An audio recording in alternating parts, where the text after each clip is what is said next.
Adriana Varelli was supposed to marry a monster that morning. Instead, she walked down the aisle toward a different man entirely and ignited a war that would burn through Chicago's criminal underworld like wildfire. 3 hours before her wedding, she found her fiancé in bed with her cousin. Most women would have cried, called it off, run away. Adriana did something far more dangerous. She showed up anyway, activated a plan months in the making, and married someone else in front of 300 witnesses while her crime boss fiancé watched his empire begin to crumble. Want to see how far this story can reach? Hit that like button and comment what city you're watching from. I love seeing where these stories travel. Now let's go back to where it all started falling apart. The villa suite smelled like expensive perfume and lies. Adriana stood in the doorway, her wedding dress hanging in a garment bag over her arm, staring at a scene that should have destroyed her. Her fiancé, Lucian Moretti, the man Chicago whispered about in careful tones, was tangled in silk sheets with her cousin Isabella. Neither of them had heard the door open. Isabella's laugh, breathy and triumphant, cut through the morning air. Adriana's hand tightened on the doorframe. She didn't scream, didn't cry, didn't even make a sound. She just watched. Later, she would realize this was the moment everything changed. Not because of what she saw, but because of what she felt. Or rather, what she didn't feel. No heartbreak, no shock, just a cold, clarifying rush of certainty, like ice water in her veins. She'd known, hadn't she?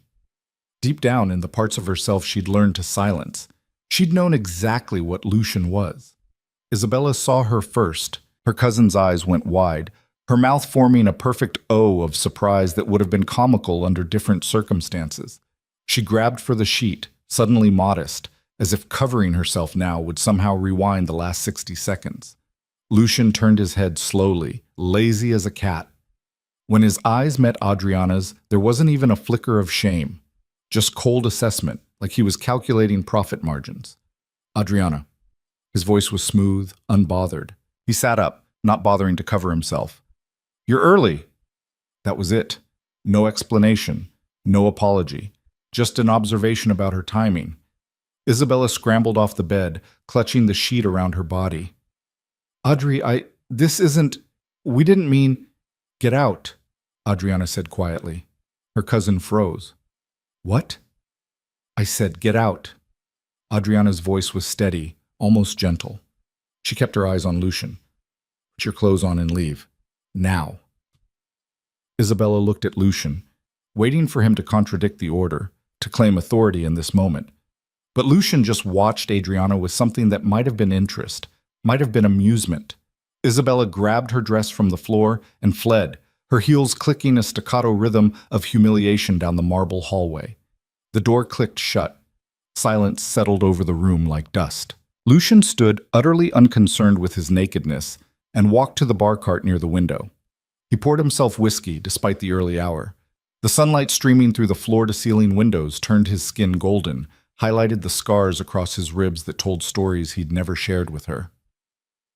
"We should talk about the ceremony," he said, taking a sip. "The photographer wants to start at 11. We'll need to—" "You think I'm still marrying you?" It wasn't a question. Lucian turned, one eyebrow raised. "Of course you are. I just found you in bed with my cousin." "And?" He shrugged, a fluid movement that spoke of complete indifference. "Isabella means nothing. You know that." "Do I?" "Adriana." He set down his glass and crossed the room toward her. His movements were predatory, confident. Men like Lucian Moretti didn't doubt themselves. The world bent around them, or it broke. "Don't be dramatic. We have 300 guests arriving in 4 hours. The caterers, the band, the photographers, it's all arranged. Your dress is perfect." His eyes flicked to the garment bag. "You look beautiful when you wear what I choose for you." There it was. The truth underneath everything else. When you wear what I choose for you. Not you look beautiful, but you look beautiful when you obey. "This wedding is happening," Lucian continued, his tone shifting from smooth to steel. "You're going to walk down that aisle, smile for the cameras, and become Mrs. Moretti. Because that's what we agreed to. That's what your father agreed to when he took my money to save his failing business." Adriana's jaw tightened. My father's debt doesn't make me your property. Doesn't it? Lucian smiled, cold and sharp.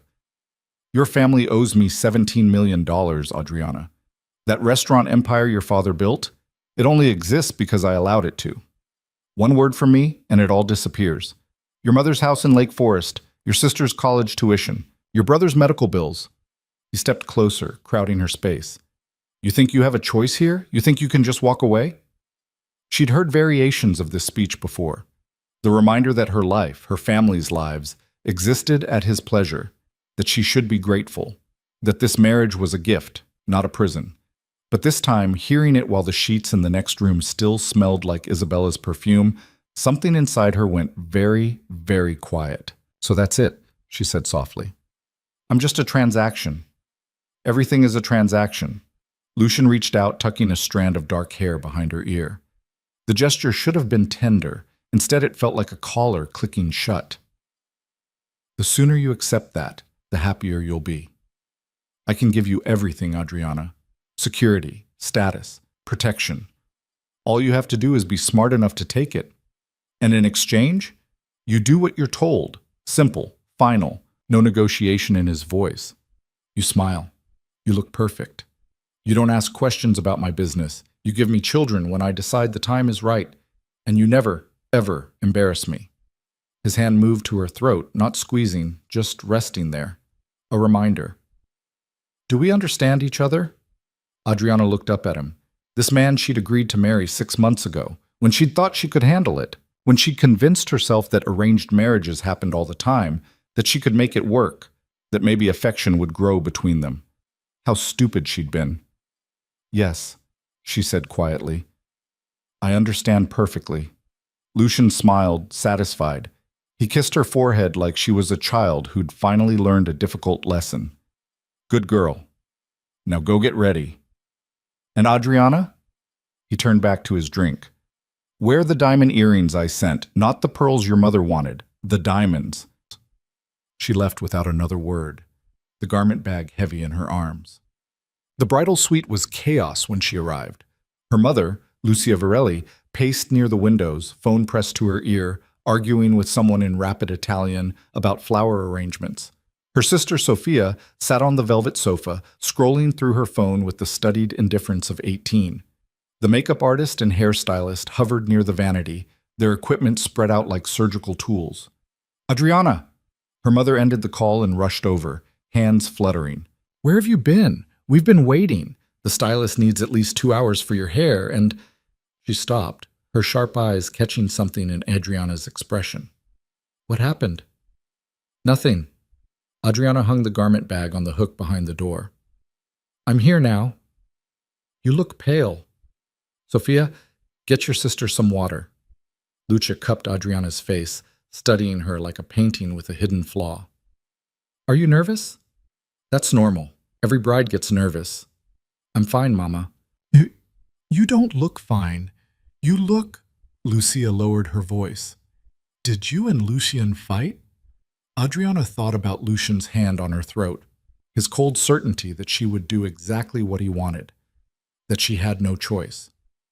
No, she said. We didn't fight. Lucia relaxed slightly. Good, good.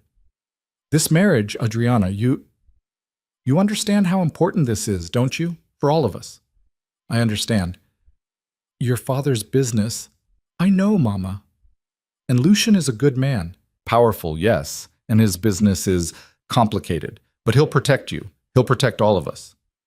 Lucia's eyes were almost desperate, pleading for Adriana to agree, to confirm that this was right. That's worth something, isn't it?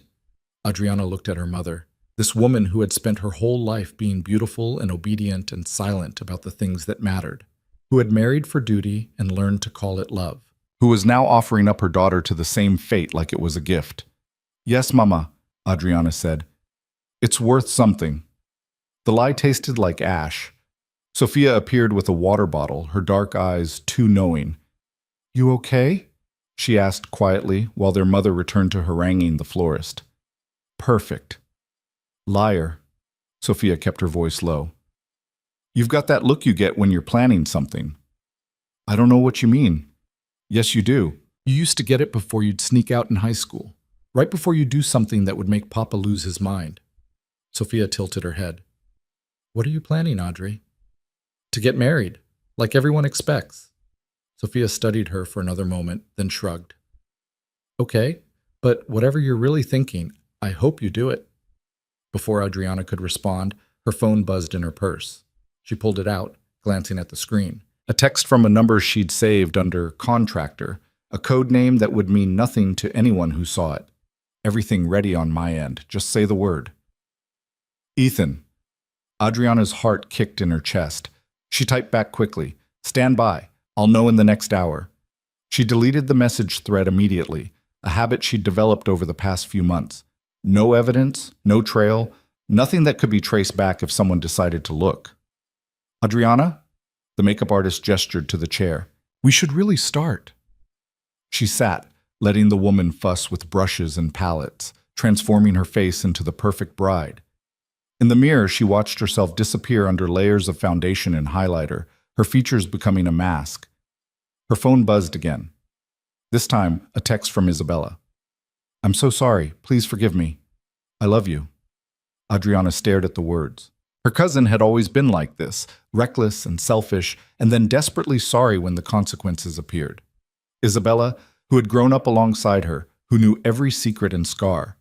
Isabella, who had looked at Adriana's fiancé and thought, why not? She didn't reply, just set the phone face down on the vanity. Your skin is so tense, the makeup artist murmured, smoothing foundation across Adriana's forehead. Try to relax. Relax, sure. Her mother's phone rang again. More crisis management. A groomsman who hadn't arrived, a flower delivery that was wrong, 1,000 tiny disasters that felt monumentally important to everyone in this room except Adriana. Because Adriana was thinking about something else entirely. She was thinking about 3 months ago when she'd met Ethan Caldwell at a charity gala. He'd been there representing his venture capital firm. She'd been there on Lucian's arm, playing the role of the perfect girlfriend. They'd been introduced formally, handshake, small talk, the usual choreography of Chicago's elite social scene. But then Lucian had stepped away to talk business with someone, and Ethan had said very quietly, "Are you okay?" Such a simple question.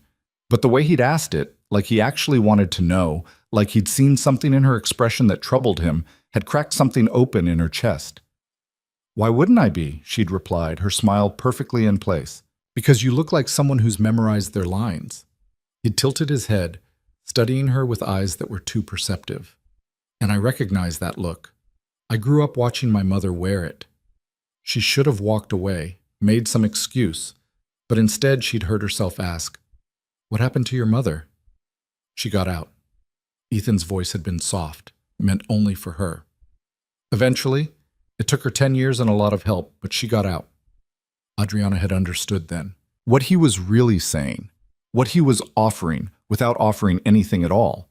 If you need help, I'll help you. They'd exchanged numbers that night.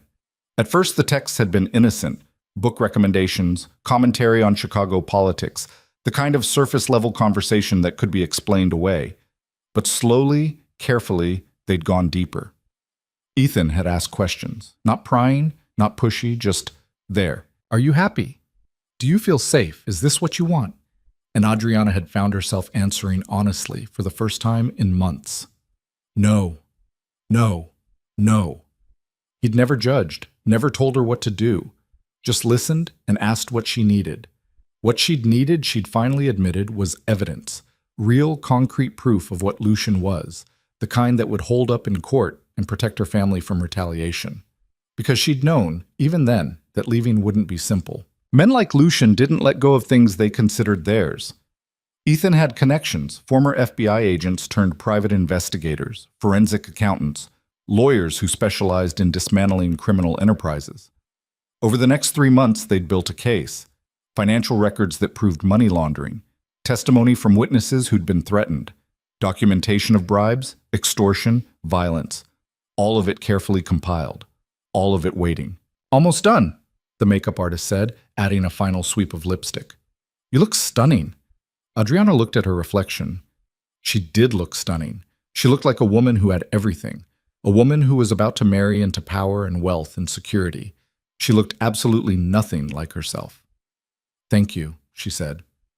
The hairstylist moved in next, pinning and curling and spraying until Adriana's dark hair was an elaborate updo worthy of a magazine cover. The whole process took 90 minutes. By the time they were done, Adriana felt like a doll that had been assembled and posed. "Perfect," her mother breathed. "Oh, darling, you're perfect." Sophia helped her into the dress, a custom Vera Wang, white silk and lace, fitted perfectly to her body because Lucien had insisted on having her measurements taken 3 separate times. It was beautiful. Of course it was beautiful. Lucien never did anything that wasn't beautiful on the surface. The bodice hugged her ribs, making it hard to breathe deeply. The train pooled behind her like spilled milk. When she turned to face the mirror, she saw exactly what Lucien wanted. A prize. Something to display. Proof of his power and taste. Her phone buzzed again. She glanced down. "Ethan, whatever you decide, I'm here." Her hands were shaking. She hid them in the folds of her dress. "Adriana." Her father appeared in the doorway, dressed in his tuxedo, his weathered face breaking into a smile. "Oh, my beautiful girl." Marco Varelli crossed the room and took her hands, his eyes shining. He looked older than she remembered, the stress of his failing business written in the lines around his eyes, the gray in his hair. "Papa," she said softly, "you look like an angel." He kissed her forehead. "Your mother looked just like this on our wedding day." Adriana thought about her mother's earlier words. Lucien will protect all of us. She thought about the $17 million her father owed, the way he'd looked when Lucien had offered the deal, marry his daughter, wipe the debt clean. The relief in his eyes had been unmistakable. "Papa," she said quietly, "did you ever ask me if I wanted this?" Marco's smile faltered. "What do you mean?" "The marriage. Lucien, did you ever ask if I loved him?" Her father's hands tightened on hers. "Adriana, this isn't the time." "When would be the time? You're getting cold feet. That's normal. I'm not getting cold feet." She pulled her hands free. "I'm asking you a question. Did you ever ask me what I wanted?" Marco's face hardened, the way it did when he was about to deliver a lecture about responsibility and family duty. "You know what was at stake. The business, our home, Sophia's education. So that's a no." "Adriana..." "It's fine, Papa." She turned back to the mirror, adjusting her veil. "I understand. Family first, right? That's what you always taught us." "Yes. Family first." Marco stepped closer, lowering his voice. "And Lucien is family now. He's been generous with us. More than generous. You'll have a good life with him, a better life than I could give you on my own." A better life. As long as she didn't mind being owned. "The cars are ready," Lucia announced from the doorway. "We should go." The villa had been transformed into something out of a dream.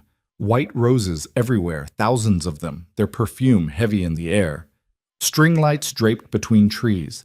A string quartet playing soft classical music. Guests in designer clothes mingling with champagne glasses, their jewelry catching the afternoon sun. Adriana stood in the bridal suite's private entrance, watching through the window. In 30 minutes, she would walk down the aisle. The ceremony would take 20 minutes. Then the reception, dinner, dancing, speeches, cake. Hours of performance. Hours of smiling and accepting congratulations while Lucien's hand rested possessively on her waist. Her phone buzzed. "Ethan, I need to know, yes or no." Her finger hovered over the screen. Everything Ethan had said was true. If she went through with this marriage, she'd be trapped. Lucien had made that clear. He didn't love her. He'd never even pretended to. She was a symbol, a trophy, a way to legitimize his image. The beautiful wife who proved he was more than a criminal. And if she tried to leave later, after the wedding, Lucien would make sure she regretted it. He'd destroy her family. He'd make her disappear. She'd become one of those women whose faces ended up on missing person posters while everyone whispered about mob connections and police who looked the other way. This was her only chance, her only moment of leverage. Because a wedding, with 300 witnesses, with cameras and legal documents, and the whole production of legitimacy, that was something even Lucien couldn't completely control. She thought about Isabella's text. "I'm so sorry. I love you." She thought about Lucien's hand on her throat. "You do what you're told." She thought about her mother's desperate need to believe this was right, her father's relief at having his debts forgiven, Sophia's knowing eyes. She thought about the woman she'd been 6 months ago, who thought she could handle this, who thought she could be smart enough, careful enough, to survive in Lucian's world. And she thought about the woman she wanted to be, the woman who chose herself. Adriana took a deep breath and typed, "Yes." 3 letters, 1 word, everything. Ethan's reply came immediately. "I'm on my way, 20 minutes, trust me." She deleted the messages, put her phone in her purse, smoothed down her dress. "Adriana?" Her mother poked her head in. "They're ready for you." "I need a minute," Adriana said. "Just 1 minute alone, to collect myself." Lucia hesitated, then nodded. 1 minute, then we really have to go. The door closed. Adriana was alone. She walked to the window and looked out at the ceremony space. Lucian stood at the altar, talking to his best man, a man Adriana knew was responsible for at least 3 murders, though nothing had ever been proven. Lucian looked perfect in his tuxedo, handsome and powerful and utterly in control. 300 guests. Security everywhere. Lucian's men, dressed in suits but unmistakably dangerous. No way out through the front. No way to just run. But she wasn't planning to run. She was planning something far more dangerous. Her phone buzzed one more time. A different number, one she didn't recognize. "This is Agent Sarah Chen, FBI. Ethan briefed me. Teams are in position. When you give the signal, we move. Good luck." Adriana stared at the message. FBI. Federal agents. This was real. This was actually happening. She'd thought maybe that when the moment came, she'd lose her nerve. That the years of being careful and obedient and small would kick in, and she'd just comply. Do what was expected. Marry Lucian and hope for the best. But standing there in her wedding dress, looking at the man who thought he owned her, she felt something she hadn't felt in months. Rage. Pure, clarifying rage. "Adriana," her father knocked softly. "It's time." She turned from the window. "I'm ready." Marco offered his arm. They walked together down the hallway toward the garden, toward the music that swelled as they appeared. Guests turned, smiling, cameras clicking. Sophia walked ahead of them, scattering rose petals, looking back over her shoulder with an expression Adriana couldn't quite read. The aisle stretched before her, white silk runner over grass. Lucian waited at the end, his eyes on her, confident and possessive, already counting her as his. Adriana's heart hammered. Her hands were ice cold. Halfway down the aisle, she saw Ethan. He stood near the back, not in the seated section, but off to the side, half hidden behind a cluster of guests. Their eyes met for just a second. He gave her the smallest nod. "I'm here." "You're not alone." Adriana kept walking. 3 rows from the altar, she heard the sound of car engines. Multiple vehicles, arriving fast. Several guests turned, confused. Lucien's security team tensed, hands moving toward concealed weapons. 2 rows from the altar, the cars stopped. Doors opened. Men and women in dark suits emerged, moving with purpose. Not Lucian's people, someone else's. 1 row from the altar, Adriana stopped walking. Marco looked at her, confused. "Adriana?" She slipped her arm free from his, turned. Ethan was walking down the aisle toward her, dressed in a tuxedo she'd never seen before. The crowd murmured, confused. Lucian took a step forward, his expression darkening. "What the hell is this?" Lucian's voice cut through the music. Adriana didn't answer him. She looked at Ethan, at this man who had asked if she was okay and actually meant it, who had helped her without asking for anything in return, who had given her a choice when everyone else had stolen hers. Ethan stopped beside her. "You sure?" he asked quietly, just for her. She thought about Lucian's hand on her throat, Isabella's betrayal, her father's relief at selling her, her mother's desperate need to pretend this was love. "I'm sure," she said.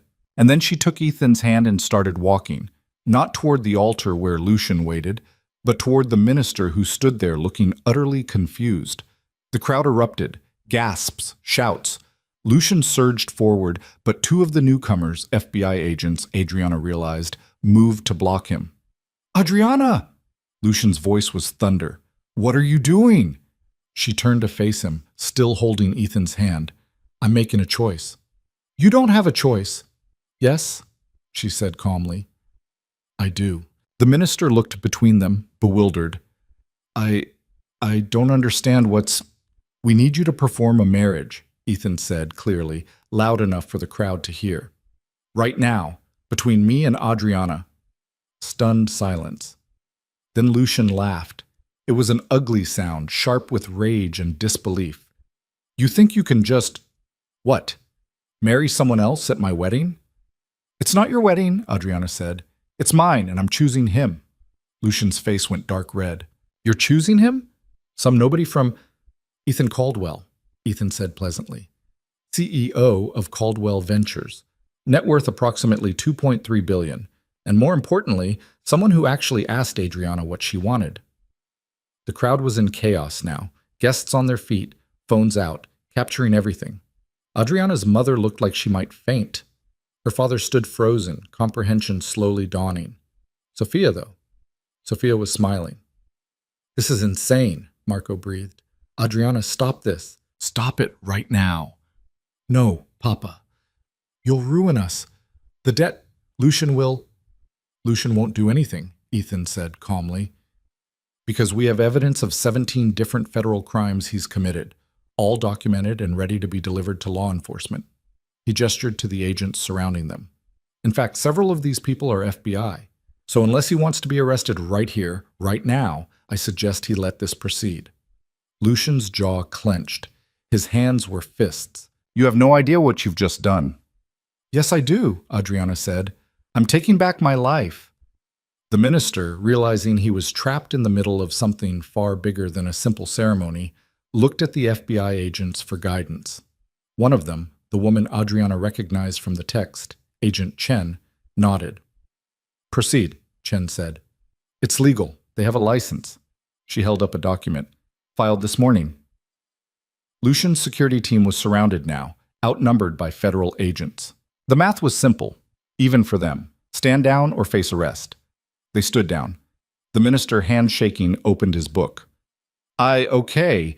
Do you, Ethan Caldwell, take Adriana Varelli to be your lawfully wedded wife? I do, Ethan said steadily, his eyes on hers. And do you, Adriana Varelli, take Ethan Caldwell to be your lawfully wedded husband? Adriana looked at Lucian. At the fury in his face, the absolute disbelief that she dared to defy him, that she dared to choose herself. Then she looked at Ethan, at the man who'd helped her without trying to own her. I do, she said. Then by the power vested in me by the state of Illinois, I now pronounce you husband and wife. Ethan kissed her. It was brief, appropriate for the circumstances, but when he pulled back, he whispered, You did it. You're free. Not quite, Adriana thought. Not yet. But she was getting there. The crowd was in absolute chaos. Half the guests were leaving, scandalized. The other half were frozen, watching to see what would happen next. Cameras everywhere, capturing every second. Lucian stood at the altar, abandoned, his face a mask of rage so pure it was almost beautiful. You'll regret this, he said quietly, but his voice carried in the shocked silence. Both of you. I will destroy you. I will tear apart everything you love. You think the FBI scares me? You think some evidence scares me? Agent Chen stepped forward. Mr. Moretti, you're under arrest for... Not yet. Lucian's smile was razor sharp. You might have evidence, but you don't have enough. Not yet. And I have lawyers who are very, very good at making problems disappear. He looked at Adriana. Including ex-fiancés who forget their place. Adriana met his eyes. I was never yours, Lucian, and I never will be.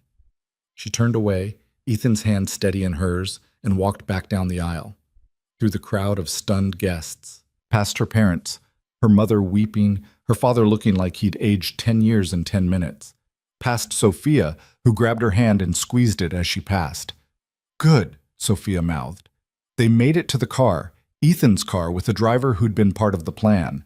As they pulled away from the villa, Adriana looked back one last time. Lucian stood in the center of the chaos, surrounded by FBI agents who couldn't quite arrest him yet, watched by 300 witnesses who'd just seen him humiliated. And she knew, with absolute certainty, that this was just the beginning.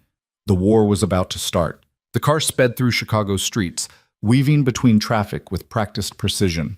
Adriana sat in the back seat, still in her wedding dress, watching the city blur past.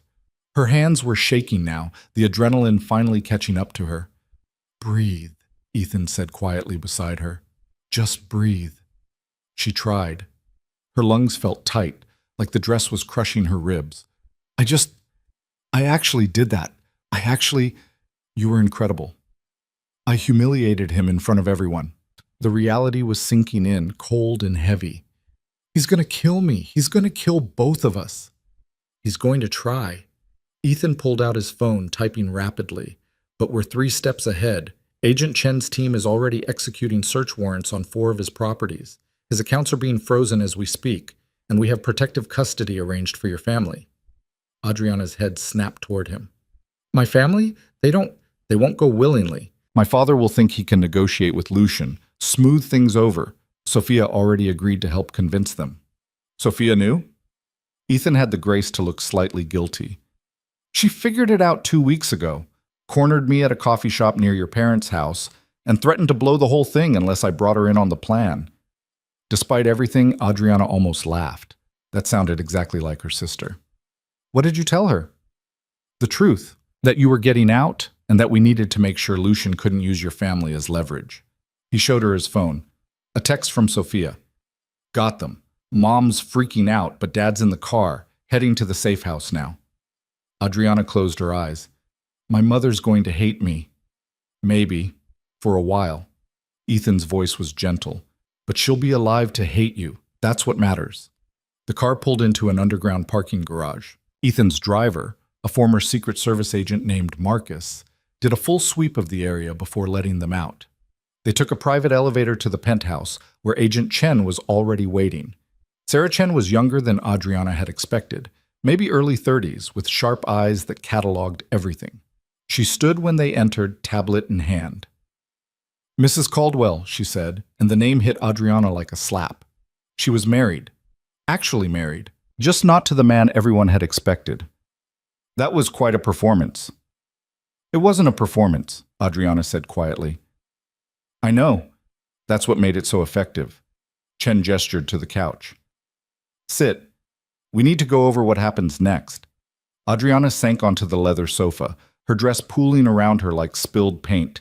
Ethan sat beside her, close but not touching, giving her space to process. Chen pulled up files on her tablet.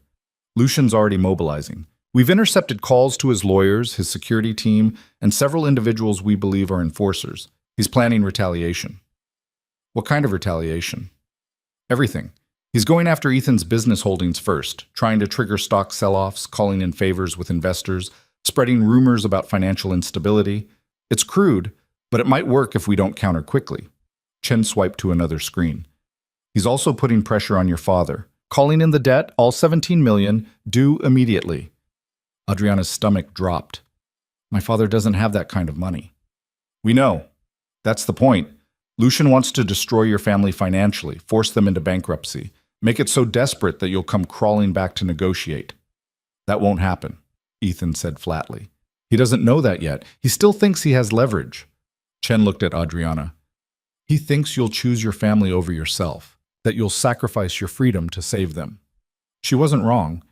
3 hours ago, Adriana would have. She'd been prepared to marry Lucian to protect her parents, her sister, everyone she loved. The weight of that responsibility had been crushing her for months, but something had shifted when she'd seen him with Isabella. When he'd looked at her and felt nothing except mild annoyance at being caught. When he'd told her she would do what she was told. "My family's safe?" Adriana asked. "Safe house in Wisconsin, remote location, private security, completely off the grid. They'll stay there until we have Lucian in custody." "And how long will that take?" Chen's expression tightened. "That's the complicated part. The evidence we have is solid, but Lucian's lawyers are very good. They're already filing motions claiming harassment, illegal search and seizure. They'll tie this up in court for months if we let them." "So what do? We build a bigger case, find witnesses willing to testify, follow the money trail deeper, and we keep you both alive long enough to see it through." Chen stood. "Which brings me to the next point. You can't stay in Chicago." Adriana blinked. "What?" "Lucian has too many resources here. Too many people on his payroll, cops, judges, politicians. We can protect you, but not if you're in his backyard. Chen pulled up a map on her tablet. We have a secure location in Colorado. Mountain property, completely isolated with a full security team. You'll stay there until the trial. How long? 6 months. Maybe longer. 6 months. Hidden away like a criminal while Lucian walked free, plotting revenge. Adriana looked at Ethan. You have a company to run. You can't just disappear for 6 months. I can work remotely, he said. Marcus and my executive team can handle the day-to-day operations. And honestly, the best thing I can do for the company right now is stay invisible. If I'm in the public eye, Lucian will use it against us. Chen nodded. He's already started a media campaign. Leaked a story to the press about you two having an affair, painting himself as the betrayed fiancé. By tomorrow morning, you'll be the villain in every tabloid. Adriana had expected this, but hearing it confirmed still stung. So I run and hide while he controls the narrative. You survive while we build a case strong enough to put him away for life, Chen corrected. I know it's not fair, but fair doesn't matter right now. Alive matters. The agent left an hour later, promising to send updates daily. Marcus did another security sweep, then positioned himself outside the penthouse door. And then, finally, Adriana and Ethan were alone. The silence felt massive. Adriana stood and walked to the floor-to-ceiling windows overlooking the city. Lights sparkled below, thousands of lives continuing normally, while hers had just detonated. I should get out of this dress, she said quietly. There are clothes in the bedroom. I had my assistant stock some things in your size. When she looked at him sharply, he added, just basics. I wasn't presuming. It's fine. She turned back to the window. You've thought of everything. I tried to. Why? The question came out harder than she'd intended. Why did you help me? You barely know me. Ethan was quiet for a moment. When he spoke, his voice was careful. When I was 12, my father put my mother in the hospital. Broken ribs, fractured jaw, internal bleeding. He told the police she fell down the stairs. She backed up his story because she was terrified of what he'd do if she didn't. Adriana turned to face him. She stayed with him for another 8 years after that, Ethan continued. 8 years of walking on eggshells, of making herself small, of believing she deserved it. By the time she finally left, I was in college. I came home for Christmas and didn't recognize her. She'd lost so much weight. She flinched when I hugged her. His jaw tightened. I asked her why she stayed so long. She said she didn't think she had a choice, that she didn't think anyone would help her. So you help women who remind you of her. I help people who need help, when I have the resources to do it. He met her eyes. And when I met you at that gala, I saw someone who was drowning, someone who'd convinced herself she was fine, but who was clearly not fine. Adriana wanted to argue, to defend herself, but she was too tired for lies. I thought I could handle it. I don't know what I thought, that maybe he'd be different after we were married, that I could make it work. He wouldn't have been different. Men like Lucian don't change. I know that now. Do you? Ethan's voice was gentle but insistent. Because you're going to doubt yourself. Probably soon. You're going to wonder if you made the right choice, if you overreacted, if maybe you should have just gone through with it. No, I won't. Yes, you will, because that's what trauma does. It makes you question your own instincts. He moved closer, not crowding her, but closing the distance. So I'm telling you now, while you're still clear-headed, you made the right choice. Marrying him would have destroyed you, slowly, piece by piece, until there was nothing left. Adriana's throat was tight. You sound very sure. I watched it happen to my mother. I'm not watching it happen to anyone else, if I can help it. She should say thank you, should express gratitude for everything he'd done, everything he'd risked. But the words felt inadequate, too small for the magnitude of what had just happened. Instead, she said, We're actually married. Legally, yes. That wasn't part of the original plan. Ethan's expression was unreadable. No. The original plan was to have you marry me at a courthouse, quietly, with just the legal minimum of witnesses. But when you texted yes this morning, I realized Lucian would never accept a quiet ceremony. He'd fight it, claim coercion, get it annulled. The only way to make it stick was to do it publicly, with hundreds of witnesses at the event he'd planned. He paused. I should have asked first, should have confirmed you were okay with it. I'm sorry. Don't apologize. Adriana looked down at her left hand. Ethan had slipped a ring on during the ceremony, white gold, simple, elegant. Nothing like the massive diamond Lucian had given her, which she'd left on the dresser in the villa suite. You gave me a way out. That's all that matters. This is a real marriage, Adriana, legally binding. If you want out of it later, we'll need to divorce. I know. And I want to be very clear. I have no expectations here. This is a protection arrangement, nothing more. You can have your own room, your own space. I won't. He seemed to struggle for the right words. I won't make this complicated. She studied him. This man who'd upended his entire life to save someone he barely knew, who'd risked Lucian's wrath, put his company in jeopardy, married a stranger to keep her safe. Why aren't you married? She asked suddenly. You're rich, successful, apparently a decent human being. Someone should have snatched you up by now. Ethan smiled, but it didn't reach his eyes. I was engaged once, 5 years ago. Her name was Jennifer. We'd been together since college. What happened? She wanted someone who was around more, someone who could prioritize her above work. I thought I could be that person, but I wasn't. So she left. He shrugged, like it didn't matter, but Adriana caught the tightness in his shoulders. Probably for the best. I'm not good at the relationship thing. And yet you just married me.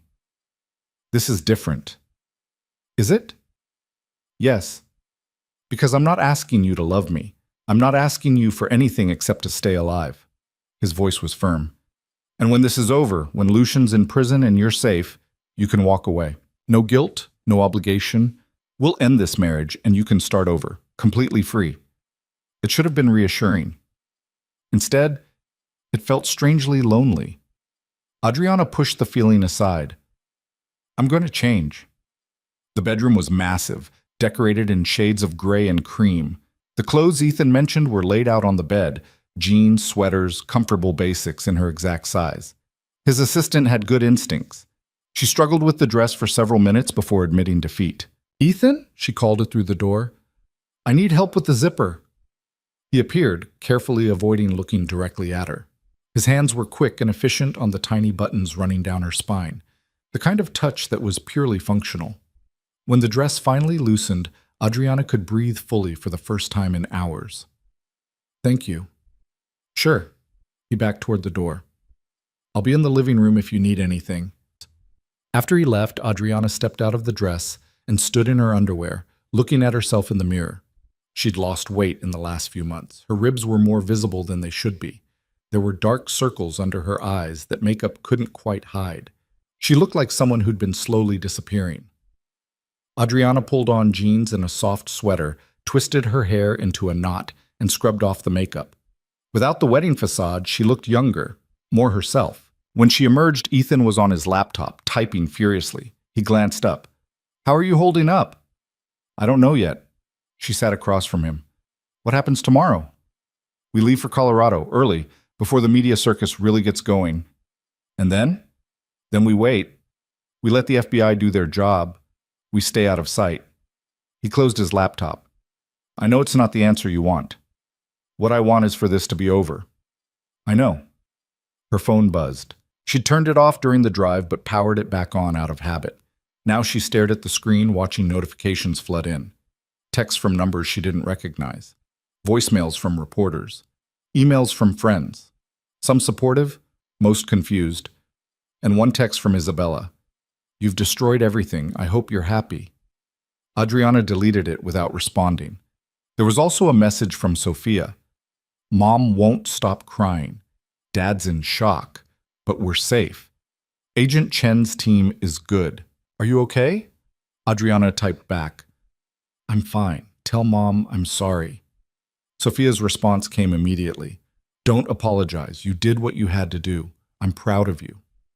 Those 4 words, I'm proud of you, hit harder than Adriana expected. She set the phone down before she started crying. Your sister? Ethan asked. Yeah, she says my mother won't stop crying. Give her time. Parents need time to process. My father made a deal with Lucian. traded me to save his business. And now I've destroyed that deal, and he'll lose everything anyway. Adriana's voice was flat. He'll never forgive me. Then he's a fool. He's desperate. That's different. No, Ethan said firmly. It's not. Desperate people make choices every day. Your father chose to use you as collateral. He could have declared bankruptcy, could have asked for help, could have done 1,000 things that didn't involve selling his daughter to a crime boss. He leaned forward. Don't make excuses for him, Adriana wanted to argue. But the truth was, she'd been making excuses for her father for months, telling herself he didn't have a choice, that he was protecting the family, that the marriage would have benefits for her too. All lies. Pretty lies, but lies nonetheless. I'm tired, she said quietly. Get some rest. We have a long drive tomorrow. She stood, then hesitated. Ethan, thank you for all of this. I know I haven't said it enough, but you don't need to thank me. Yes, I do. She met his eyes. You risked everything to help me. Your business, your reputation, your safety. So thank you. He nodded, clearly uncomfortable with the gratitude. Just stay alive. That's all the thanks I need. Adriana went to bed but didn't sleep. She lay in the dark, listening to the city's sounds filtering through the windows, thinking about everything that had happened. 24 hours ago, she'd been preparing to marry Lucian. Now she was married to someone else, hiding from the Mafia, planning to testify against one of Chicago's most dangerous men. Her phone buzzed again. This time, an unknown number. She almost didn't answer, but something made her pick up. Adriana. Lucian's voice was smooth, controlled. Too controlled. We need to talk. Her heart kicked into overdrive. How did you get this number? I get everything I want eventually. You should know that by now. He paused. You made quite a scene today. You slept with my cousin on our wedding day. Isabella means nothing. I told you that. And I'm supposed to be fine with it? You're supposed to understand how the world works. His voice hardened slightly. Men like me, we take what we want. That's reality, and you were raised to accept that reality. I don't accept it anymore. Lucian laughed, cold and sharp. You think marrying some billionaire savior changes anything? You think the FBI can protect you? Adriana, you're still mine. You'll always be mine. And when you realize that, and you will, I might consider taking you back, if you apologize properly. I'm not apologizing. I'm not coming back. And I'm going to make sure you go to prison for the rest of your life. Brave words. Let's see if you still mean them in a few months. His tone shifted, became almost conversational. Your father called me. He's very upset. Seems he's worried about the debt he owes. I told him not to worry. I'd be willing to forgive everything if you came home. I'm not coming home. Then I'll destroy him. His restaurants, his reputation, everything. I'll make sure your family loses every penny they have. Your mother will be homeless. Your sister will drop out of school. All because you decided to be selfish. Adriana's hands were shaking. You're threatening my family. I'm explaining consequences. Actions have consequences, Adriana. You should have learned that by now. The FBI is listening to this call, she lied. No, they're not. I'm smarter than that. He paused. But even if they were, what would it prove? I'm just a concerned fiancé trying to talk sense into his bride. Nothing illegal about that. Ex-fiancé. I married someone else. A marriage that won't last. You don't love Ethan Caldwell, he doesn't love you. It's a transaction, just like ours would have been. Except mine came with better terms. Better terms? You mean the part where you own me? I mean the part where I protect you. Where your family thrives. Where you have everything you could possibly want. His voice dropped lower, almost intimate. I would have been good to you, Adriana. I would have given you a beautiful life. All you had to do was behave. I don't want a beautiful life if it means losing myself. Then you're more foolish than I thought. The warmth vanished from his voice. You have 1 week to change your mind. Come back, apologize, and we'll forget this happened. I'll even forgive the public humiliation, but after 1 week, the offer expires, and then I will make it my mission to destroy everything you love. The line went dead. Adriana sat in the dark, her phone still pressed to her ear, her whole body trembling. 1 week. 7 days to decide if she valued her freedom more than her family's safety. She got out of bed and found Ethan still in the living room, now reading a file of documents that looked legal and dense. "Lucian called," she said. Ethan's head snapped up. "What?" She told him everything, the threats, the ultimatum, the timeline. When she finished, Ethan was on his phone calling Agent Chen. "We need the family moved to a different location," he said without preamble. "Now, tonight." Lucian made direct threats against them. "Yes, I understand it's late, but this can't wait. Thank you." He hung up and turned to Adriana. "Chen's team is moving your family within the hour. Lucian won't find them." "He found my phone number." "That's different. Phone numbers can be bought. But physical locations, especially ones managed by federal agents, that's harder." He ran a hand through his hair. "We should have expected this. Of course he'd try to pressure you through your family. He said I have 1 week to come back to him." "You're not going back." "I know that, but my family, will be protected. I promise you, Adriana. Whatever it takes, they'll be safe." Ethan's voice was fierce. "Lucian doesn't get to win this by terrorizing people." Adriana wanted to believe him, but she'd seen what Lucian was capable of, the way he controlled entire neighborhoods, how police looked the other way, how judges ruled in his favor. He had power that went beyond money. "What if the FBI can't protect them?" she asked quietly. "What if he finds a way?" "Then we find a way to stop him first." Ethan pulled up files on his laptop. "Chen gave me access to the evidence we've compiled. Financial records, witness statements, everything. Let me show you what we have." For the next hour, he walked her through it. Lucian's operation was massive. Money laundering through legitimate businesses, loan sharking, extortion, ties to 3 different murders that couldn't be proven but were strongly suspected. The evidence was damning, but circumstantial in places. They needed witnesses willing to testify, paper trails that couldn't be explained away. "How long have you been working on this?" Adriana asked. "Since the day after we met. I started asking questions, making calls. Once I realized what Lucian was, I couldn't just walk away." "Most people would have. Most people didn't watch their mother get beaten for 8 years. His voice was matter of fact. "I told you I help when I can, and in this case, I could." Adriana looked at the evidence spread across the screen. "Will it be enough?" "I don't know, but we're going to make it enough." Her phone buzzed again. Another unknown number. She stared at it, not answering. "Probably a reporter," Ethan said. "The story's everywhere by now. Crime boss ditched at altar. You're going to be famous." "I don't want to be famous." "Then don't look at the news." He closed his laptop. "Try to get some sleep. We leave at 5. But sleep was impossible. Adriana lay in bed watching the ceiling, thinking about Lucian's voice on the phone, the certainty in it, the absolute conviction that she would come back to him. She thought about her father, probably pacing in the safe house, cursing her name. Her mother, crying and praying that this could all be fixed somehow. Sophia, the only one who seemed to understand. And she thought about Isabella, her cousin, who'd looked at Adriana's fiancé and decided she wanted him, who'd betrayed every bond of family and friendship for what? A few hours with a dangerous man who didn't even care about her? Adriana's phone lit up with one more message. This one from an email address she didn't recognize. "You looked beautiful today. Pity you wasted it on the wrong man. See you soon. L." Her blood went cold. Lucian was watching. Somehow, somewhere, he had eyes on her. She got up and found Ethan asleep on the couch, his laptop still open beside him. She gently shook his shoulder. "Lucian sent another message," she said when he blinked awake. "He's watching us." Ethan read the email, his expression darkening.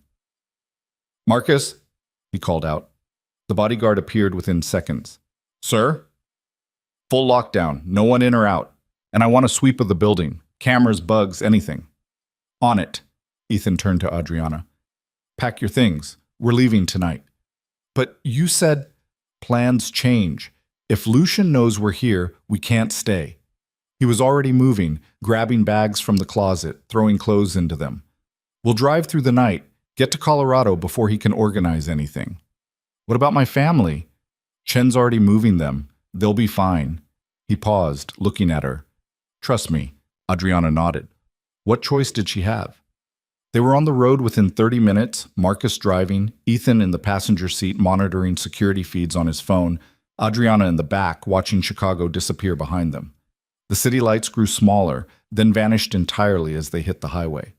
Ahead was darkness, mountains, isolation. Safety, maybe. Or just a different kind of trap. Adriana pulled out her phone and looked at Lucian's message one more time. See you soon. Not if she could help it. Not ever again. She deleted the message and turned off her phone completely. Then she closed her eyes and tried to imagine what freedom would feel like when this was finally over. If it was ever over. The Colorado safe house sat at the end of a dirt road that wound through pine forest for 3 miles. By the time they arrived, dawn was breaking over the mountains, painting the sky in shades of gold and pink that would have been beautiful if Adriana had been in any state to appreciate them. She stumbled out of the car, her legs stiff from 12 hours of driving, and stared at what would be her prison for the foreseeable future. It was nicer than she'd expected. A large cabin, modern, but designed to look rustic, with floor-to-ceiling windows that overlooked a valley. Solar panels on the roof, a security fence disguised as a split-rail property line. Marcus did a perimeter check while Ethan helped her inside, his hand steady on her elbow when she swayed. "When's the last time you slept?" he asked. "I don't remember." "Bedroom's upstairs, first door on the right." He guided her toward the staircase. "I'll wake you for dinner." She didn't argue. The bedroom was simple. Log walls, a quilt that looked handmade, curtains that blocked out most of the morning light. Adriana kicked off her shoes and collapsed onto the bed fully clothed. Sleep dragged her under within seconds. When she woke, it was dark outside. The bedside clock read 8:15. She'd slept for almost 12 hours. Her mouth tasted like old coffee and regret. Downstairs, she found Ethan at the kitchen table, surrounded by laptops and files. He looked up when she appeared. "There's food in the fridge. Help yourself." Adriana found leftover pasta and ate it cold, too hungry to bother heating it up. "Any news?" "Your family's settled in the new location. Chen says they're cooperating mostly. Your father's still angry, but he's not doing anything stupid." Ethan pushed a laptop toward her. "And Lucian's been busy." The screen showed a news article. Billionaire CEO accused of corporate espionage. But below it, another headline. Caldwell Ventures stock drops 15% amid scandal. "He's going after your company," Adriana said quietly. "He's trying. Planted stories, paid off some journalists, probably bribed a few board members to make noise." Ethan's voice was calm, but she could see the tension in his shoulders. "It's crude, but effective. If I don't respond, the rumors gain traction. If I do respond, I look defensive." "So what are you going to do?" "Nothing. Let him make his moves. The more aggressive he gets, the more desperate he looks, and desperation leads to mistakes." He pulled up another file. Chen's team raided 2 of his warehouses yesterday, found enough evidence of smuggling to add federal charges. Lucian's lawyers are scrambling. "But he's still free." "For now. The legal system moves slow, especially when you have money to gum up the works." Ethan closed the laptop. "How are you holding up?" "I've been asleep for 12 hours. How do you think?" "Fair point." He stood, moving to the coffee maker. "Marcus found a bug in the car. Not sure when it was planted, but it's been transmitting for at least 48 hours. Adriana's stomach dropped. "So Lucian heard everything we said?" "Probably, which means he knows we're in Colorado, though not the exact location. Chen's sweeping the area, making sure he doesn't have people nearby." He poured coffee into 2 mugs, handed one to her. "We need to be more careful going forward." "More careful than hiding in the mountains?" "More careful about what we say, even in private. Assume we're always being listened to until we can prove otherwise." The thought made her skin crawl. Lucian's reach extended even here, hundreds of miles from Chicago, into this supposedly secure location. She sipped the coffee and tried not to think about how many other ways he might be watching. Her phone, the new one Ethan had given her with a secure number, buzzed on the counter. A text from Sophia. "Mom finally stopped crying. Dad's talking to lawyers about the debt. How are you?" Adriana typed back. "Alive, tired. Tell Mom I'm okay." Sophia's response. "She doesn't want to hear from you right now. Sorry. That shouldn't have hurt, but it did." Adriana set the phone down and focused on her coffee. Give her time, Ethan said, reading her expression. Parents who sell their daughters don't get to be righteous when the daughter refuses to be sold. That's harsh. It's true. He leaned against the counter. My mother didn't speak to me for 6 months after she left my father. She was embarrassed that I'd seen her like that, ashamed that she'd stayed so long. It took her a long time to realize I didn't blame her. Do you talk now? Every Sunday. She lives in Seattle, runs a women's shelter, helps other people get out of situations like hers. He smiled slightly. She's doing better than she ever did with my father. And your father? Dead. Heart attack 5 years ago. I didn't go to the funeral. His voice was flat, matter of fact. Some relationships aren't worth salvaging. Adriana thought about her own father, about the disappointment in his eyes when she'd told him months ago that she'd agreed to marry Lucian. He'd been relieved, not happy, relieved that his problem was solved, that his business would survive, that his mistakes would be covered up by his daughter's sacrifice. I don't think my father will ever forgive me, she said quietly. Then he's the one losing something valuable, not you. Before she could respond, Marcus appeared in the doorway. We've got movement. 2 cars coming up the access road. Ethan was on his feet immediately. FBI? Don't think so. Wrong vehicles, wrong approach pattern. Marcus already had his weapon drawn. Get her to the safe room. I'm not hiding, Adriana said. Yes, you are. Ethan grabbed her arm, pulling her toward the back of the house. This is not negotiable. The safe room was behind a bookshelf in what looked like a study. Ethan pressed something and the shelf swung open, revealing a small reinforced space with supplies, a phone, and a monitor showing security camera feeds. Stay here until I come get you, Ethan said. If anything happens, if you hear gunshots, if the door gets breached, use that phone to call Chen directly. The number's programmed in. Ethan, please. His eyes were intense. Just do this. For me. He closed the door before she could argue. Adriana heard the bookshelf slide back into place, sealing her in.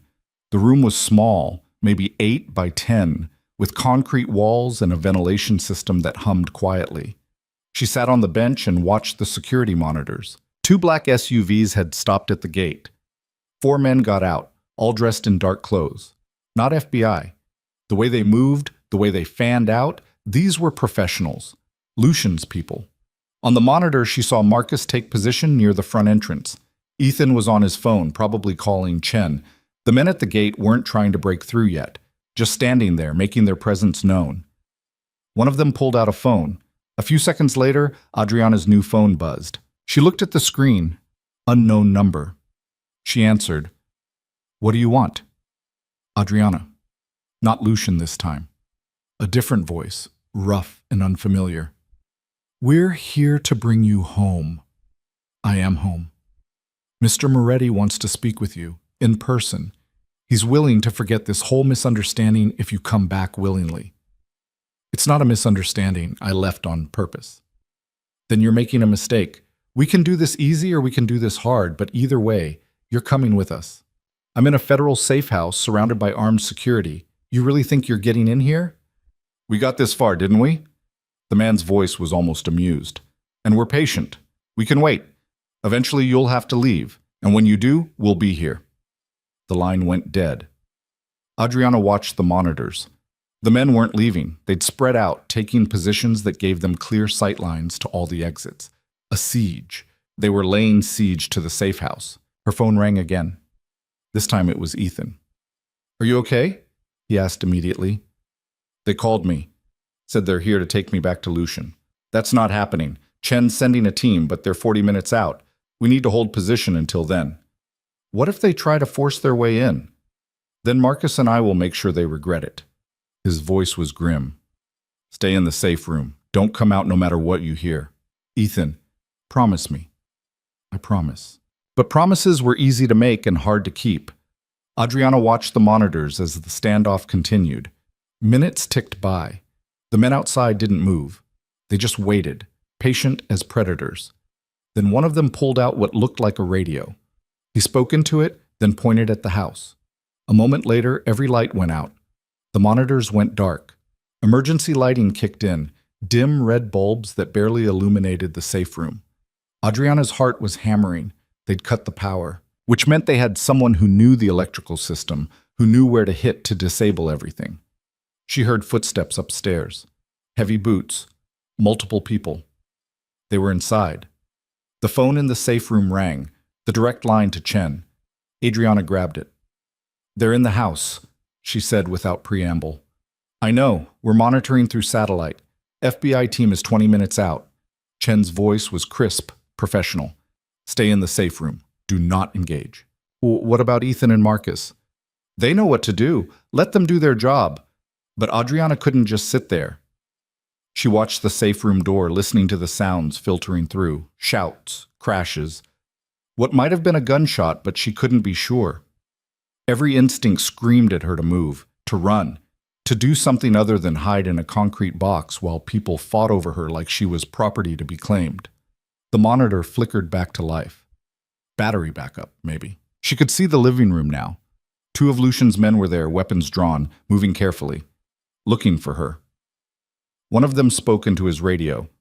"No sign of the target. Check upstairs." Target. They were calling her the target. More footsteps. Closer now. They were right outside the study where the safe room was hidden. Adriana held her breath, watching as one of the men entered the room on the monitor. He looked around, checking corners, examining the bookshelf. He knew. Somehow, he knew there was a hidden room. He pressed against the bookshelf, testing it. When it didn't move, he stepped back and raised his weapon. "Found it," he said into his radio. "Bringing her out now." He aimed at the bookshelf's mechanism and fired twice. The wood splintered. The shelf shuddered, but held. Adriana's hands were shaking. She looked around the safe room for anything she could use as a weapon. There was a fire extinguisher, a first aid kit, some emergency supplies. Nothing that would stop a man with a gun.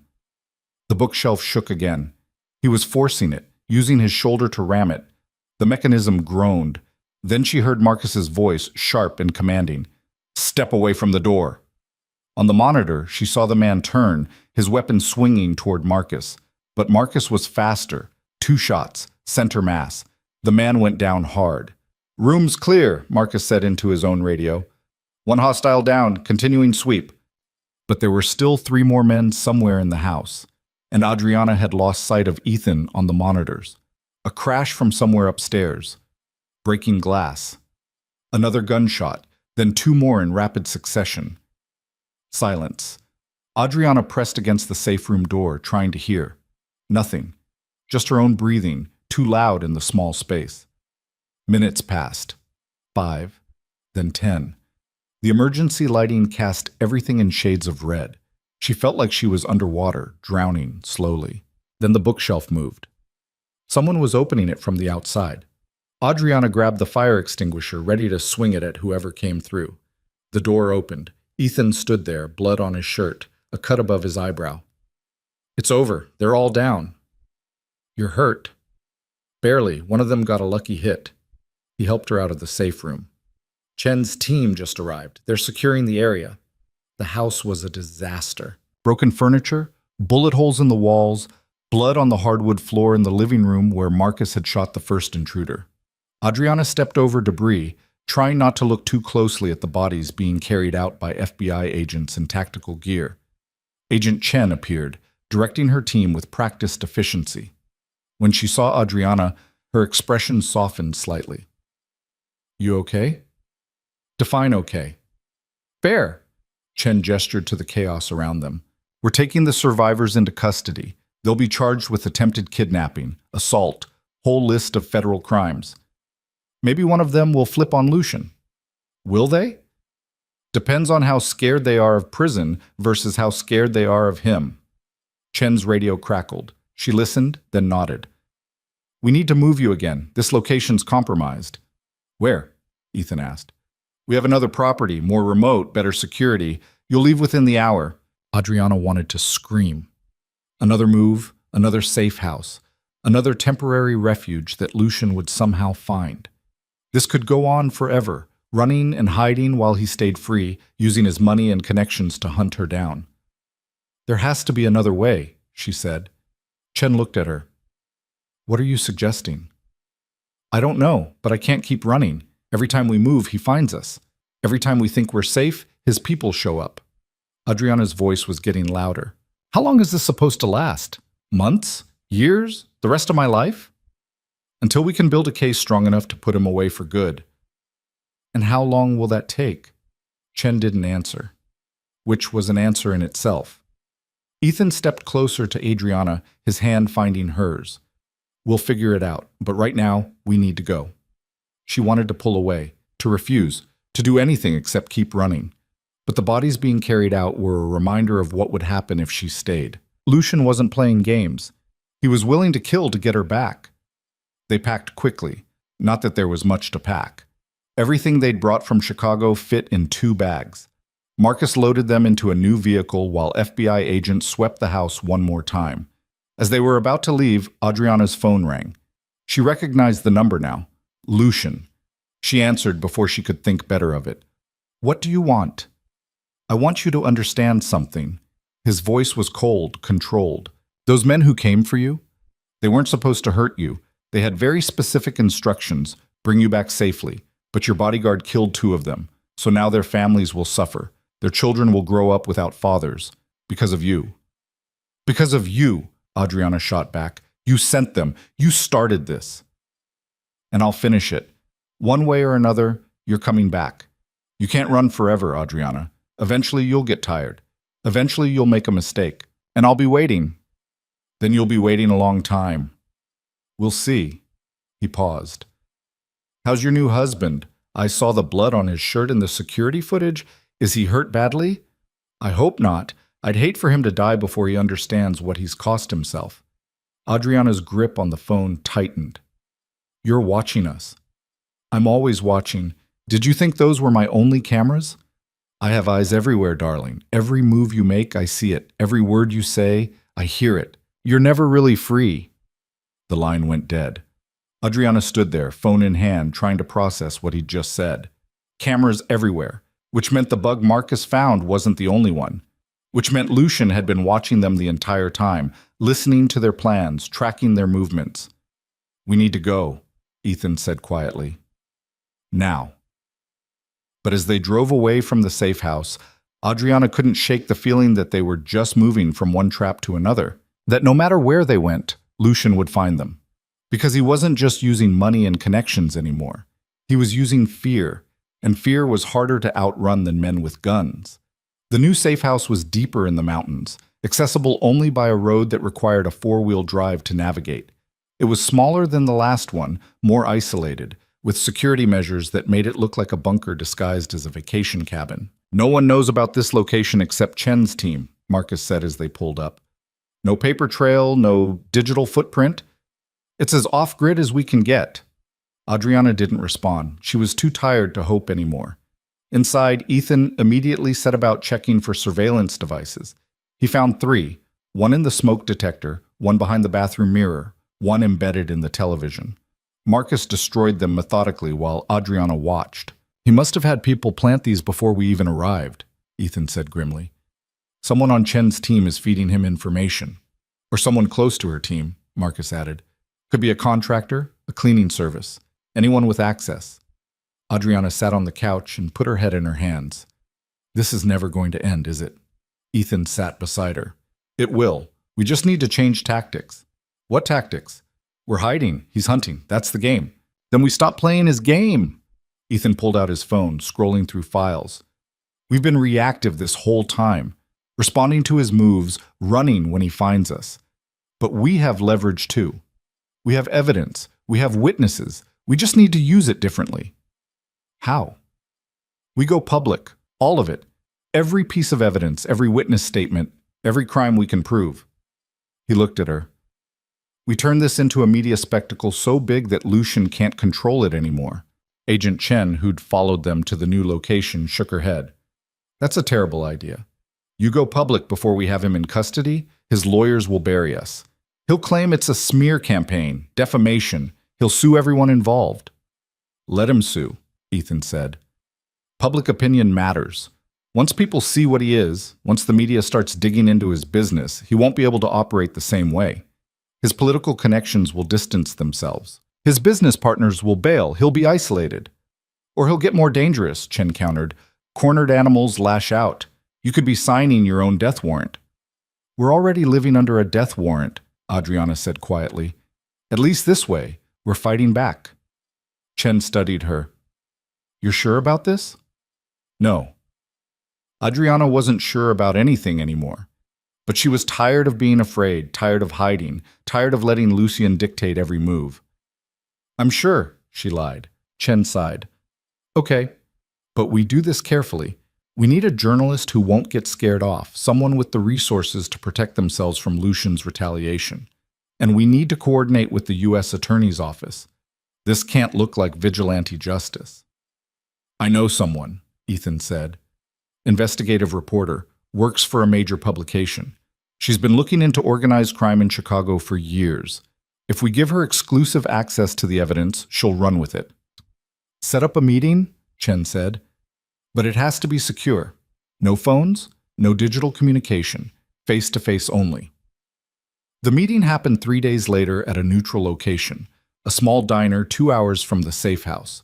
The journalist, Rebecca Torres, arrived early and sat in a booth near the back, drinking coffee and reviewing notes on a tablet. She was younger than Adriana expected, maybe late 30s, with sharp eyes that miss nothing. When Ethan and Adriana slid into the booth across from her, Rebecca's expression was carefully neutral. So, she said without preamble, you're the runaway bride. That's what they're calling me? Among other things, the tabloids have been having a field day. Billionaire love triangle, mob boss humiliated at altar. Rebecca set down her tablet. What I want to know is the real story, not the gossip version. Adriana told her everything. The arranged marriage, finding Lucian with Isabella, the plan she'd made with Ethan, the wedding that became an escape route, the threats, the attacks, the constant running. Rebecca listened without interrupting, taking notes occasionally. When Adriana finished, she sat back. That's quite a story. It's the truth. I believe you. But truth and proof are different things. Rebecca looked at Ethan. You said you have evidence? Ethan slid a flash drive across the table. Financial records, witness statements, documentation of crimes going back 5 years, everything we could compile. Rebecca examined the drive but didn't plug it in. If I publish this, Lucian Moretti will come after me. He'll sue for libel, threaten my editors, maybe worse. I need to know this evidence is solid. It is, Agent Chen said, appearing from the diner's kitchen. She'd been listening the whole time, making sure the meeting stayed secure. FBI has reviewed everything on that drive. It's legitimate. Rebecca's eyebrows rose. FBI's involved? We have an active investigation into Mr. Moretti's operations. But the legal system moves slow, and in the meantime, Adriana's life is in danger. Chen sat at the edge of the booth. We're hoping media pressure will speed things up. Or make him more desperate. That's a risk we're willing to take, Adriana said. Rebecca studied her for a long moment. Why? Why expose yourself like this? You could stay hidden, wait for the FBI to build their case, avoid the public scrutiny. Because hiding isn't living, and I'm tired of letting him control my life. Something in Rebecca's expression softened. Okay, I'll do it. But I need you to go on record. Full interview, your name attached. The story won't have the same impact if you're an anonymous source. Adriana's stomach clenched. Going on record meant no more hiding. It meant her face would be everywhere, her story dissected by millions of people. It meant Lucian would know exactly where to aim his retaliation, but it also meant she'd be telling the truth in her own words, not filtered through lawyers or FBI agents or tabloid gossip. Her truth. Okay, she said. I'll do it. The interview took 3 hours. Rebecca asked questions that cut deep about Adriana's family, her relationship with Lucian, the moment she decided to run, what she hoped would happen next. Adriana answered as honestly as she could, her voice steady even when the questions hurt. When it was over, Rebecca packed up her equipment and shook Adriana's hand. This will publish in 48 hours, she said. Once it's out, there's no taking it back. Are you ready for that? No, Adriana admitted, but I'm doing it anyway. Rebecca smiled slightly. Good. The best stories come from people who are scared but do the right thing anyway. After she left, Adriana sat in the diner booth, exhausted. Ethan ordered more coffee. Chen made phone calls, coordinating security for when the article went live. "You did well," Ethan said quietly. "I feel like I just painted a target on my back." "You did. But you also took away Lucian's biggest weapon." "Which is?" "Your silence. He's been controlling the narrative this whole time, making you the villain. Now you get to tell people what really happened." Ethan's hand found hers across the table. "That matters." Adriana wanted to believe him, but all she could think about was Lucian's voice on the phone. "I'm always watching." They returned to the safe house and waited. 48 hours felt like 48 days. Adriana couldn't sleep, couldn't eat, couldn't focus on anything except the clock ticking down. When the article finally published, it broke the internet. Rebecca had titled it, "The Woman Who Said No," inside Adriana Varelli's escape from Chicago's most dangerous man. The piece was thorough, devastating, backed up by documents and testimony that couldn't be easily dismissed. Within hours, it was trending on every social media platform. News outlets picked it up, running segments with legal analysts discussing the evidence. Politicians who'd previously been friendly with Lucian suddenly distanced themselves, and Lucian's business started to crumble. Investors pulled out, partners severed ties, banks froze accounts pending investigation. The carefully constructed empire he'd built, legitimate businesses hiding criminal operations, began to collapse under the weight of public scrutiny. But he didn't go quietly. The attack started within 24 hours of publication. Ethan's company was hit with coordinated cyber attacks. Adriana's family received threats. The safe house's location was leaked online, forcing another emergency move. Chen called with an update. "Lucian's getting reckless. He's making calls in the open, threatening people without bothering to hide it. He's either desperate or he's planning something big." "Which one?" Adriana asked. "I think both." That night, Adriana couldn't sleep again. She stood at the window of their third safe house, watching the forest outside, wondering how long they could keep this up, how many times they could run before Lucian finally caught them. Ethan found her there, wrapped in a blanket, staring into the darkness. "Can't sleep either?" he asked. "Every time I close my eyes, I see him, hear his voice." She didn't turn from the window. "What if this never ends? What if we spend the rest of our lives running?" "Then we run together." Ethan stood beside her. "You're not alone in this, Adriana. Whatever happens, you're not alone." She looked at him then. This man who'd risked everything to help her, who'd married her to keep her safe, who'd stayed by her side through attacks and threats and constant danger. He could have walked away at any point, could have decided she wasn't worth the trouble, but he hadn't. "Why?" she asked. "Why are you still here?" Ethan was quiet for a moment. "Because someone helped my mother when she needed it, and because—" He trailed off, seeming to struggle with the words. "Because you deserve better than what Lucian tried to make you." "I'm not sure I deserve you." "You don't have to deserve help, you just have to accept it." He turned to face her fully. "And for what it's worth, I think you're braver than you know. You walked away from everything familiar, everything safe, because you knew it was wrong. Most people don't have that kind of courage." Adriana's eyes burned with tears she refused to shed. "I don't feel brave. I feel terrified. Being brave doesn't mean not being scared. It means being scared and doing it anyway." Outside, the forest was dark and still. Somewhere out there, Lucian was planning his next move. Somewhere out there, danger was waiting. But for this moment, standing beside Ethan in the quiet of the safe house, Adriana felt something she hadn't felt in months. She felt like maybe, just maybe, she was going to survive this. The call came at 3 a.m, 2 weeks after Rebecca's article broke. Adriana was half asleep when her phone buzzed, Chen's name on the screen cutting through the darkness like a blade. "We have a problem," Chen said without preamble. "One of Lucian's associates just turned informant. He's offering testimony in exchange for witness protection." Adriana sat up, suddenly wide awake. "That's good news, isn't it?" "It should be. But he's saying Lucian ordered a hit. Not on you, on Ethan." Chen's voice was tight. "Apparently Lucian's decided if he can't have you, he'll destroy what you care about. The informant says it's happening within 48 hours. Ethan was already awake beside her, his expression dark as he listened to Chen's voice on speaker. "Do we know who the hitter is?" "No. The informant doesn't have that information, just that it's contracted, professional, and already in motion. Chen paused. We're moving you both again. Separate locations this time. Harder to hit 2 targets than 1. No. Ethan's voice was flat. We stay together. That's not smart. I don't care. We split up. Lucian wins. He isolates us, picks us off one by one. Ethan's hand found Adriana's in the darkness. We stay together, or this whole thing falls apart. Chen was silent for a moment. Fine, but we're doubling security, and you don't leave the safe house for any reason. Understood? Understood.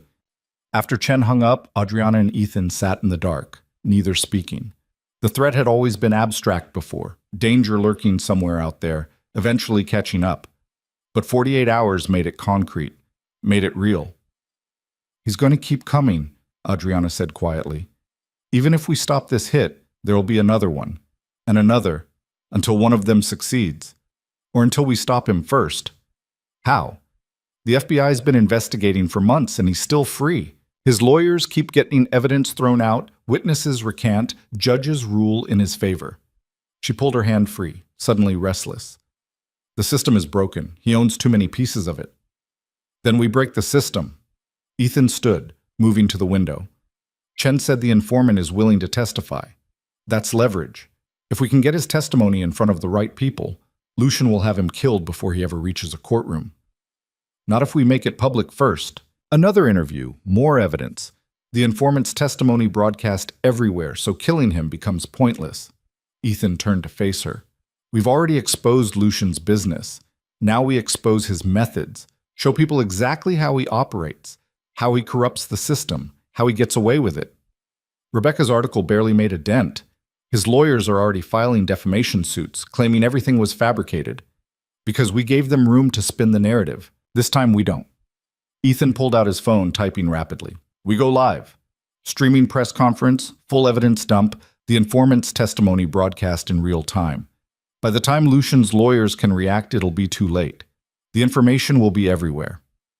Adriana wanted to believe it would work, but she'd learned the hard way that Lucian didn't play by normal rules. And if it doesn't stop him, if he still comes after us, then at least we went down fighting instead of hiding. The determination in his voice reminded her of the man who'd walked down the aisle at the wedding, who'd stood beside her while everything exploded. Ethan didn't back down. It was one of the things she'd come to rely on, even as it terrified her. Okay, she said, let's do it. They spent the next 24 hours preparing. Chen coordinated with the U.S. Attorney's Office, who reluctantly agreed to the press conference as long as it was timed to coincide with new arrest warrants.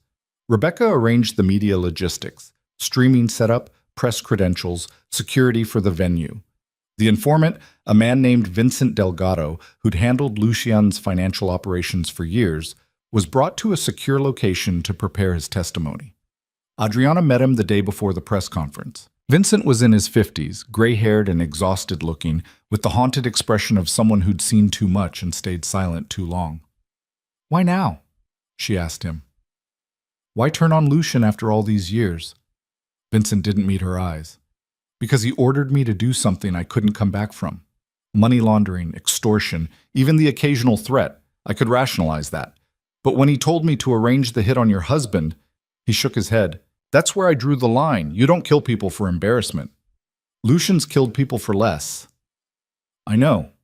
I've helped cover up 3 murders over the years, but those were business. Territory disputes, people who stole from him, informants who posed real threats. This is different. This is just ego. Vincent finally looked at her. He's obsessed with you, talks about you constantly, how you humiliated him, how you need to be taught respect. It's not rational anymore. A chill ran down Adriana's spine. What else does he say? That you belong to him, that no one takes what's his and gets away with it, that he'll burn down everything you love before he lets you be happy with someone else. Vincent's voice was matter-of-fact, like he was reading a grocery list. He's planning something big. I don't know what, but he's consolidating resources, calling in favors. Whatever he's planning, it's going to be bad. Then we stop him tomorrow, Ethan said from the doorway. Your testimony will be the final nail. Everything you know, everything you can prove, we put it all out there. Vincent nodded slowly. I'll do it. But you should know, Lucian has people everywhere. Police, prosecutors, even some federal agents. The moment we go public, he'll know, and he'll retaliate.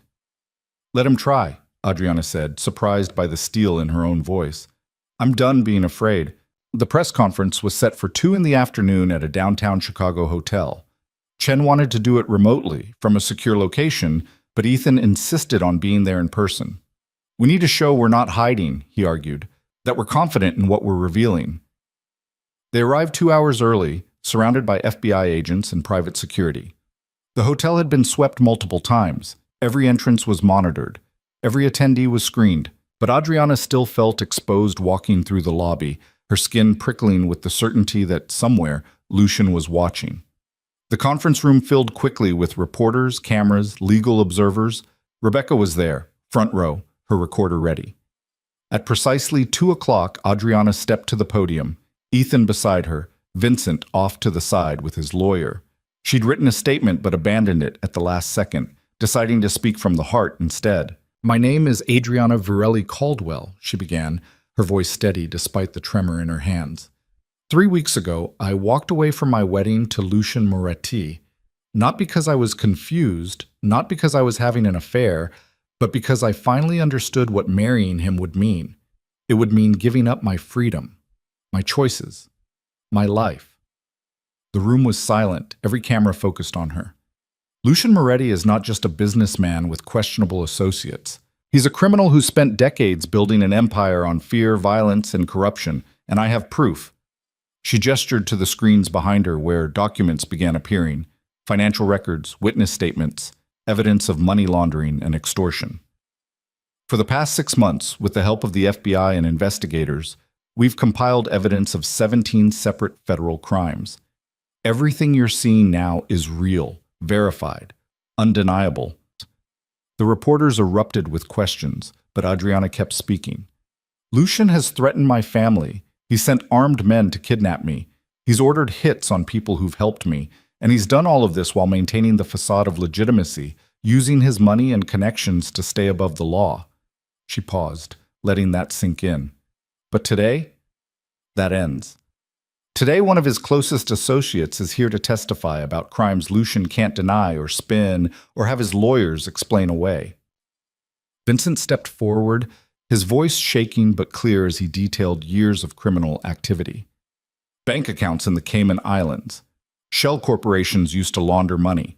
Bribes paid to officials. Threats made against anyone who crossed Lucian. The recordings he'd kept as insurance, now being released to the public. It was devastating testimony. Precise, documented, impossible to refute. Halfway through Vincent's statement, Adriana's phone buzzed. She glanced down. A text from an unknown number. You just signed your death warrant. All of you. Lucian. She showed Ethan, who immediately alerted Chen's team. Security tightened around the room, agents moving to block exits. But the damage was done. Lucian knew exactly where they were. Vincent finished his testimony, and the floor opened for questions. Reporters shouted over each other, asking about specific crimes, Lucian's political connections, what would happen next. Rebecca asked the question everyone was thinking. Are you afraid Lucian will retaliate? Of course I'm afraid, Adriana said, honestly. But I'm more afraid of what happens if we stay silent, if we let men like Lucian operate without consequences, if we teach people that power and money make you untouchable. She looked directly into the camera. I'm not untouchable. Neither is Lucian Moretti. And I'm betting that when people see who he really is, they'll stop protecting him. The press conference ended an hour later. As they were escorted out through a side entrance, Chen pulled them aside. The U.S. attorney just issued arrest warrants. Chicago PD and FBI are moving on Lucian's locations now. We should have him in custody within the hour. Adriana felt something loosen in her chest. It's over? Not yet. We still need to get him to trial, and his lawyers are already filing motions, but this is a good start. Chen's radio crackled. She listened, her expression darkening. Lucian's not at any of his known locations. He's in the wind. What does that mean? It means he knew we were coming. Someone tipped him off. Chen's jaw tightened. We have people watching the airports, train stations, his properties outside the city, but if he's running, he's not running. Ethan said quietly. That's not his style. Then what's he doing? Planning something. Ethan's voice was grim. Vincent said Lucian was consolidating resources, calling in favors. He's not running. He's preparing for war. They were rushed to a secured vehicle, Marcus behind the wheel. The plan was to return to the safe house, wait for Lucian to be found, and arrested. But as they pulled out of the hotel parking garage, a black SUV appeared behind them. We've got a tail, Marcus said calmly, his eyes on the rearview mirror. Lose them, Chen ordered from the passenger seat. Marcus took a sharp turn, then another, weaving through downtown traffic. But the SUV stayed with them, matching every move. Then a second vehicle appeared from a side street, boxing them in. This is a coordinated intercept, Marcus said. They're trying to force us to a specific location. Don't let them. Chen had her weapon drawn. Get us to the FBI field office, now. But the vehicles were herding them away from federal buildings, toward the industrial district where warehouses lined empty streets. Marcus tried to break free, gunning the engine, but a third vehicle appeared, blocking the road ahead. They were trapped. The vehicles forced them to stop in front of an abandoned factory. Marcus kept the engine running, looking for an exit, but armed men emerged from the SUVs, surrounding them. This is bad, Chen said, speaking into her radio. We need immediate backup at... The driver's side window exploded. Marcus jerked back, blood blooming across his shoulder. Chen returned fire, but the attackers had better positions, better weapons. Adriana ducked low in the back seat, Ethan covering her with his body as bullets shattered the remaining windows. We need to move, Ethan said urgently. They're going to kill everyone except Adriana. That's the plan. I'm open to suggestions, Chen snapped, reloading. The factory. We get inside, find cover, hold out until your backup arrives. That's a terrible plan. You have a better one? Chen fired 3 more shots, then grabbed her radio. All units, officer under fire, need immediate assistance. The radio was shot out of her hand, plastic and metal fragments scattering across the seat. They had no choice.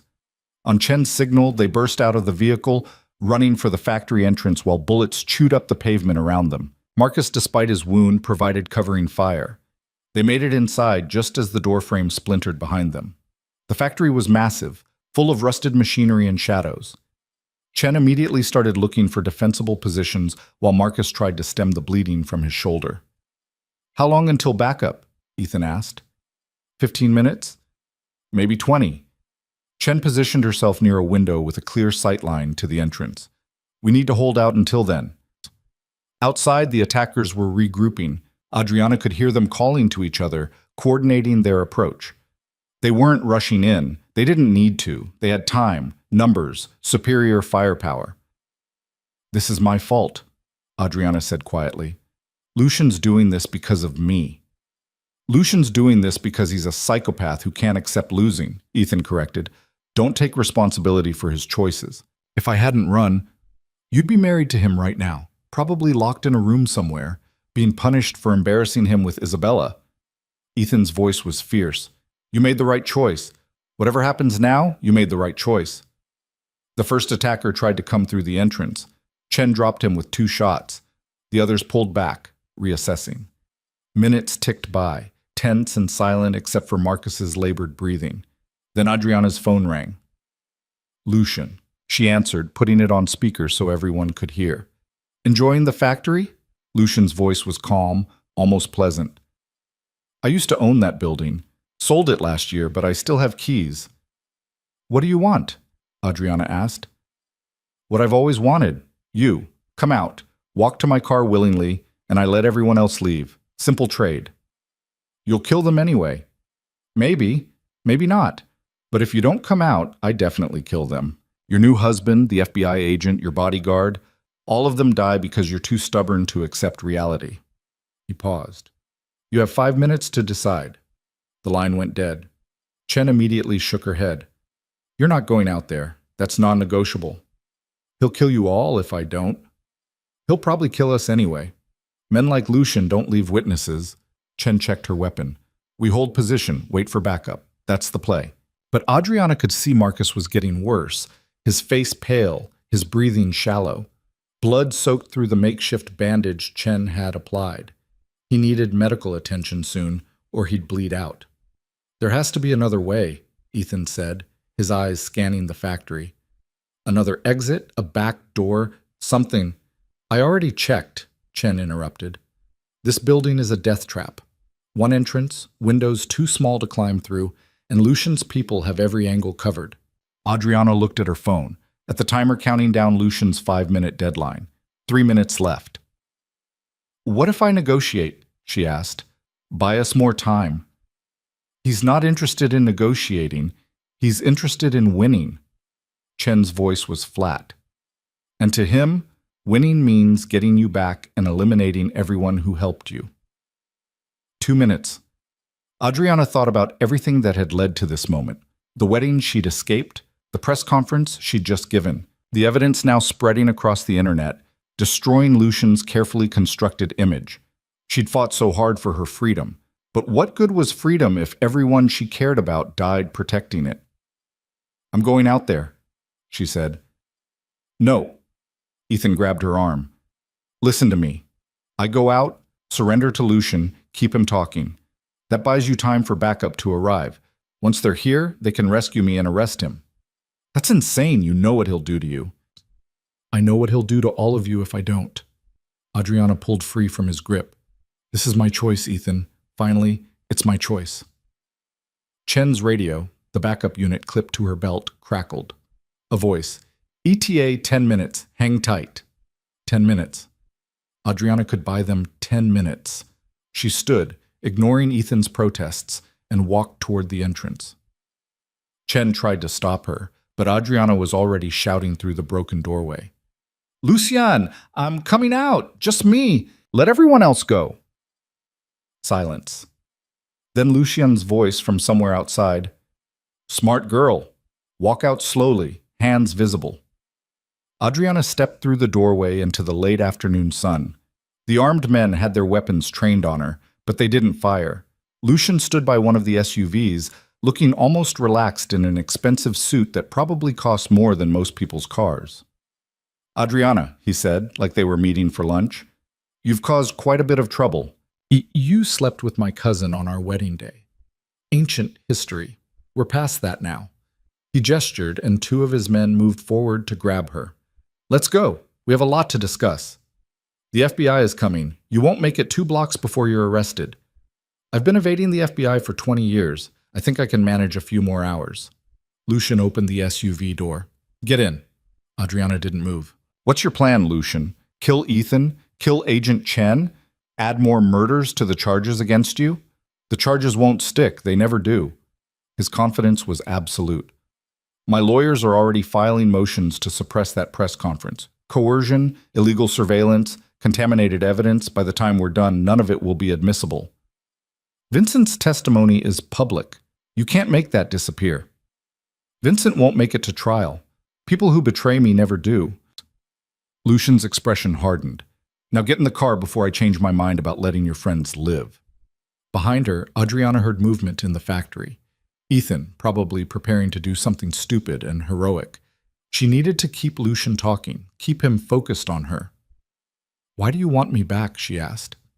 I humiliated you, destroyed your reputation. By now, half of Chicago thinks you're a monster. I am a monster. Lucian stepped closer. But you knew that when you agreed to marry me. You knew what I was, and you said yes anyway. That makes you mine. I said yes because my father sold me to save his business. And now your father has nothing. His restaurants are failing, his debts are being called in, his reputation is ruined, all because you decided to be selfish. Lucian's hand shot out, grabbing her wrist. You destroyed your family to save yourself. How does that make you better than me? The words hit harder than Adriana expected, because part of her had been thinking the same thing. Her father's business was collapsing. Her mother wouldn't speak to her. Isabella had sent dozens of messages blaming Adriana for everything. The collateral damage from her escape was massive. But then she remembered Lucian's hand on her throat. His cold certainty that she would obey. The way he'd looked at her like she was property. It makes me free, she said quietly, and that's better than anything you could ever give me. Lucian's grip tightened, hard enough to bruise. You're not free. You're never going to be free. Even if you escape today, even if I go to prison, You'll spend the rest of your life looking over your shoulder, wondering when I'll find you, wondering when I'll make you pay. Then I guess you'll be wondering too. Wondering when the FBI finally builds a case you can't beat. Wondering when one of your own people decides the price on your head is worth more than their loyalty. Adriana met his eyes. You're not invincible, Lucien. Today proved that. For the first time, she saw something flicker in his expression. Not fear, but something close. Uncertainty. Then the sound of sirens cut through the air. Multiple vehicles approaching fast. Lucien's jaw tightened. Get her in the car. Now. His men moved, but suddenly Chen was there, weapon drawn, firing from the factory entrance. Ethan appeared on the other side, providing crossfire. Lucien's men scattered, returning fire, and in the chaos, Adriana wrenched free and ran. She didn't make it far. Lucien caught her, his arm around her throat, dragging her backward toward the SUV. His gun pressed against her temple. Everyone stop, Lucien shouted. Stop or I kill her right here. The shooting ceased. FBI vehicles screeched to a halt around the perimeter, agents piling out with weapons drawn. But none of them had a clear shot. Lucien was using Adriana as a shield. Let her go, Chen called out. It's over, Moretti. You can't escape. Watch me. Lucien was backing toward the SUV, Adriana locked against his chest, the gun never wavering from her head. Anyone follows us, she dies. Anyone takes a shot, she dies. You want her alive, you let us leave. Adriana's mind was racing. She could feel Lucien's heart pounding against her back, could smell his cologne and sweat, could feel the desperation in the way he held her. He was cornered, and he knew it, which made him more dangerous than ever. Ethan, she called out, her voice surprisingly steady. Remember what you told me about being brave? Don't, Ethan started, his face pale. Being brave doesn't mean not being scared, she continued, meeting his eyes across the distance. It means being scared and doing it anyway. Then she threw her head back as hard as she could, slamming into Lucien's nose. His grip loosened for just a second, enough for her to drop, to twist away, and in that second, 3 shots rang out. Lucien stumbled backward, blood blooming across his chest. His gun clattered to the pavement. He looked down at the wounds, then at Adriana, his expression almost surprised. You, he started, then collapsed. FBI agents swarmed immediately, weapons trained on the remaining attackers, who quickly surrendered. Ethan ran to Adriana, pulling her away from Lucien's body, checking her for injuries. Are you hurt? Did he? I'm fine, Adriana said, though she was shaking now, the adrenaline wearing off. Is he? Medic, Chen shouted, kneeling beside Lucien. We need a medic now. They worked on him there on the pavement, trying to stop the bleeding, but Adriana could see it was bad. The shots had been precise, professional. Whoever fired had been aiming to kill. An ambulance arrived within minutes. They loaded Lucien onto a stretcher, his face gray, his breathing shallow. As they lifted him into the vehicle, his eyes found Adriana's one last time. This isn't over, he rasped. But it was. Adriana could see it in the way his body had gone slack, in the amount of blood soaking through the bandages. Lucien Moretti, the man who'd controlled Chicago's underworld for decades, was dying. The ambulance doors closed. Sirens wailed. And then he was gone. Adriana stood in the middle of the chaos, FBI agents securing the scene, paramedics treating Marcus's shoulder, reporters already gathering at the perimeter, and felt nothing. No relief. No triumph. Just exhaustion so deep it felt like drowning. Ethan's arm went around her shoulders, steady and warm. It's over, he said quietly. It's really over. She wanted to believe him, but Lucien's last words echoed in her mind. This isn't over. Chen approached, her expression grim.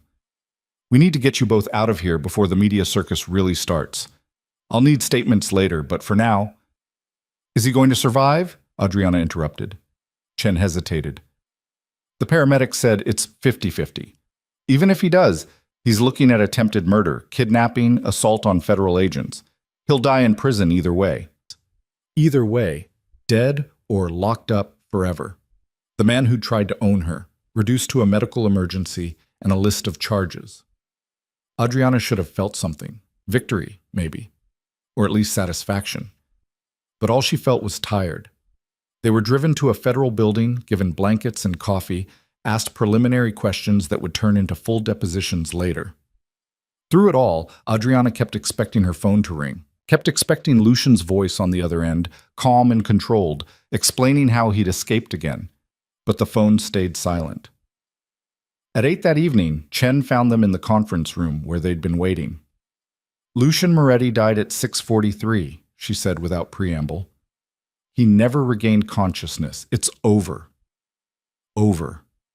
The word felt too small for everything it meant. The fear that had dominated Adriana's life for months, the constant running, the threats, the violence, all of it stopped because of 3 bullets and a man who finally pushed too far.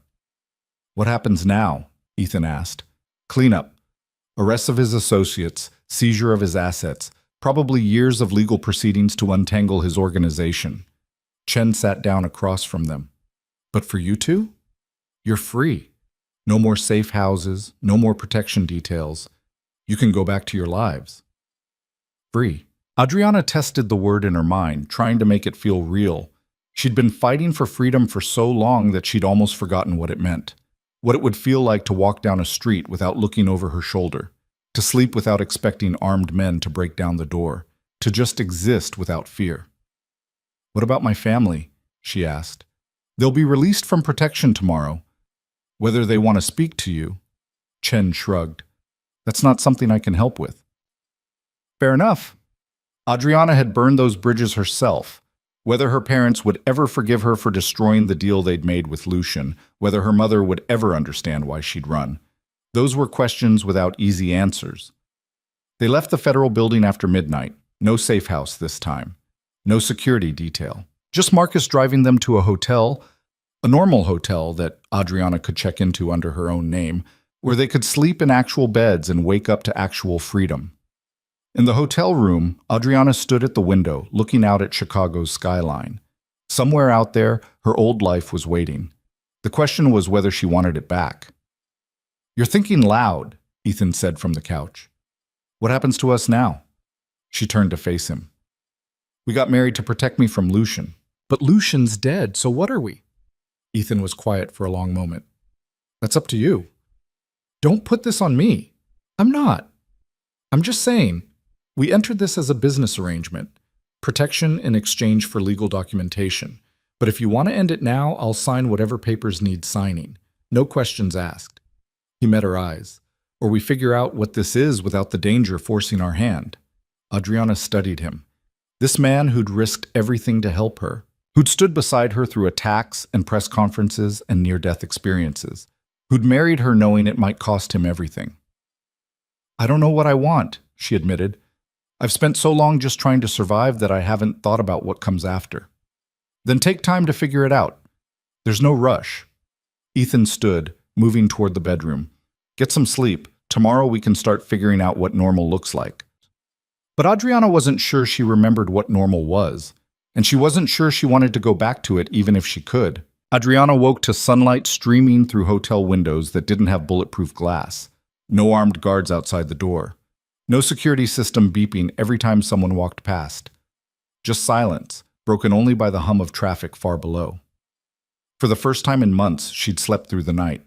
Ethan was already awake, sitting at the desk with his laptop open, coffee steaming beside him. He looked up when she emerged from the bedroom. Morning, there's more coffee if you want it. She poured herself a cup and sat across from him. What are you working on? Damage control.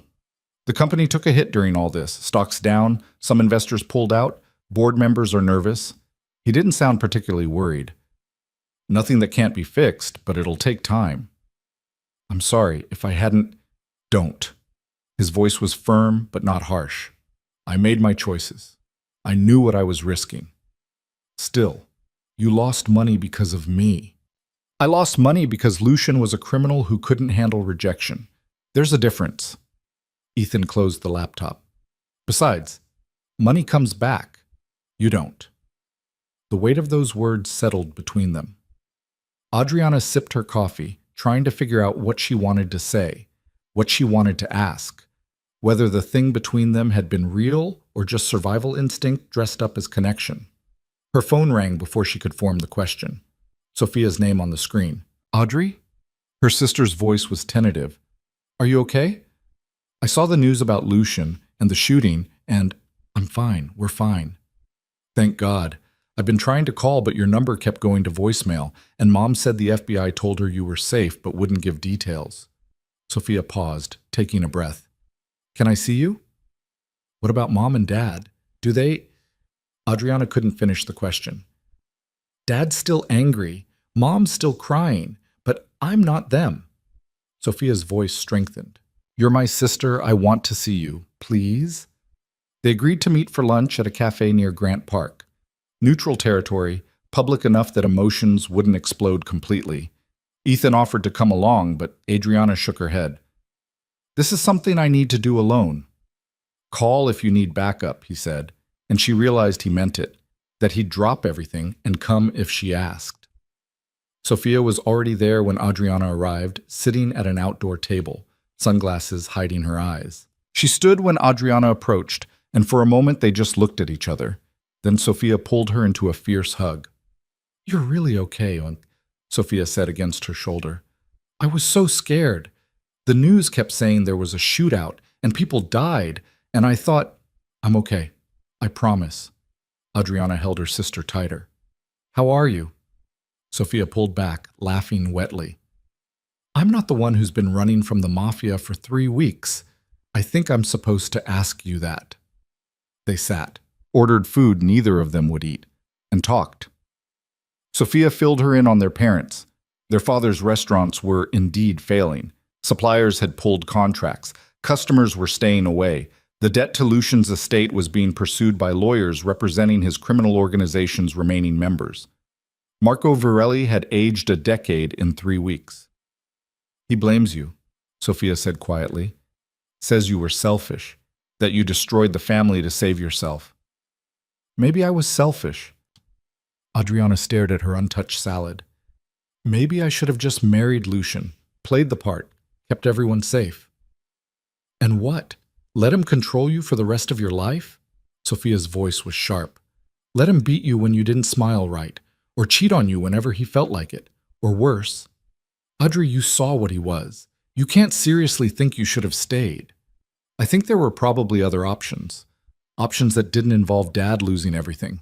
And Dad's losing everything because he made a deal with a criminal to cover up his own bad business decisions.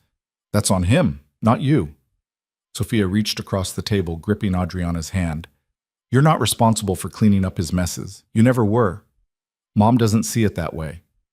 Mom spent 40 years making excuses for Dad's mistakes. She's not going to stop now. Sophia's expression softened.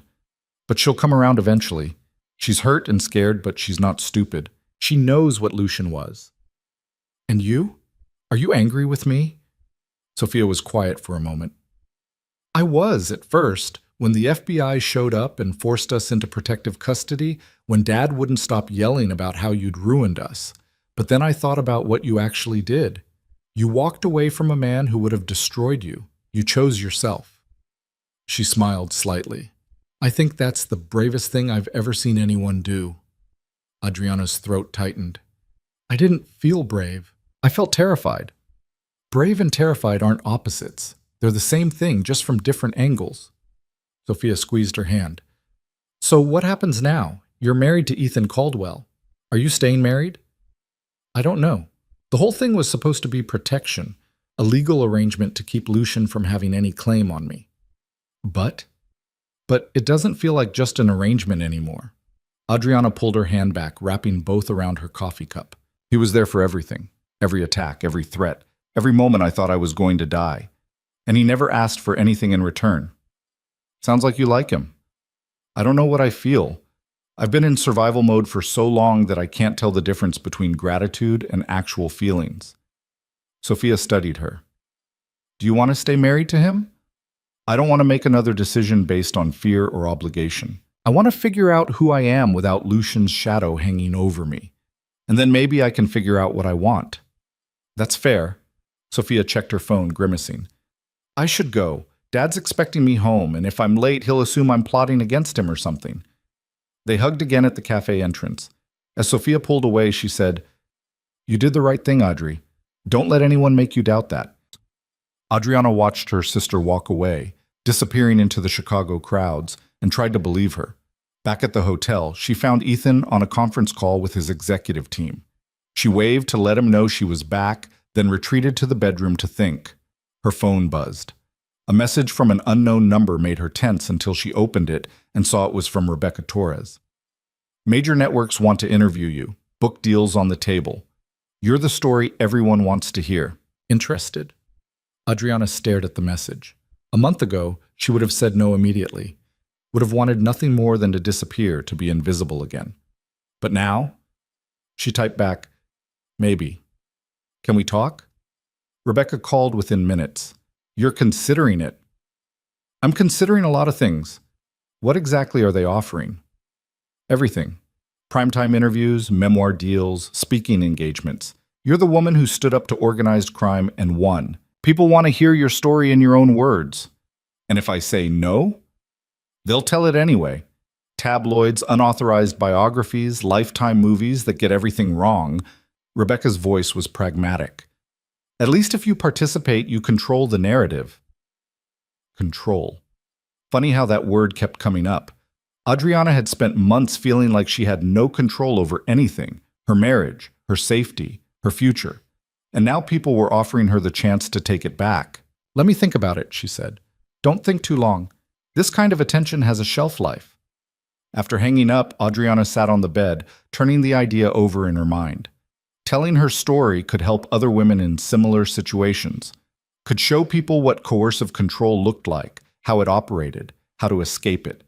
But it would also mean reliving everything publicly, answering questions about the most traumatic moments of her life, being picked apart by people who thought they knew better.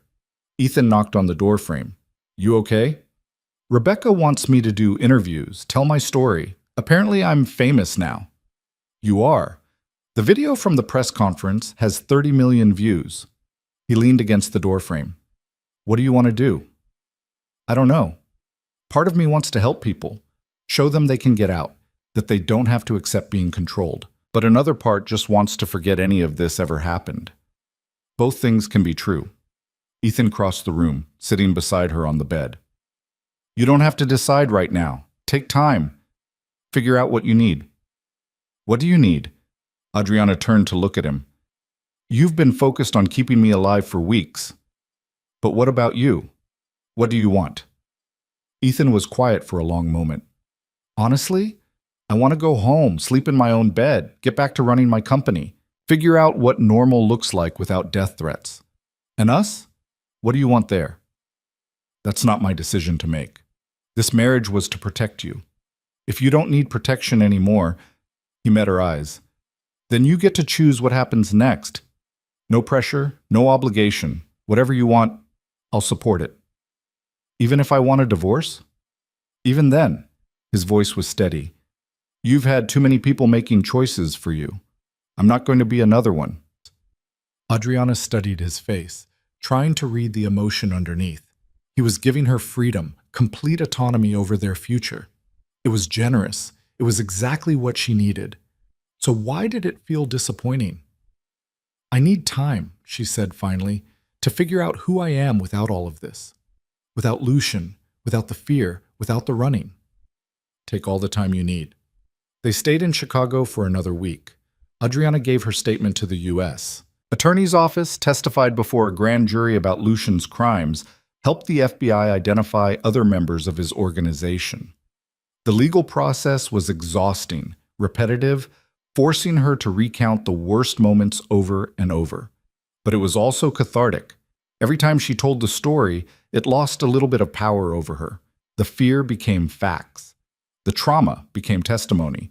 She was reclaiming the narrative, one deposition at a time. On the 5th day, her mother finally called. Adriana. Lucia's voice was strained. Your father and I need to talk to you. They met at her parents' house in Lake Forest. The place looked the same, but felt different, like Adriana was seeing it through new eyes. The expensive furniture her father had bought during good years, the photos on the walls showing a perfect family that had never really existed, the weight of expectations that had pressed down on her since childhood. Her father sat in his study, looking older and smaller than she remembered. Her mother stood by the window, arms crossed.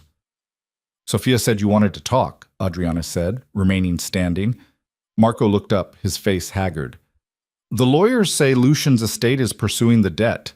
$17 million plus interest. They want to seize the restaurants, the house, everything. I'm sorry. Are you?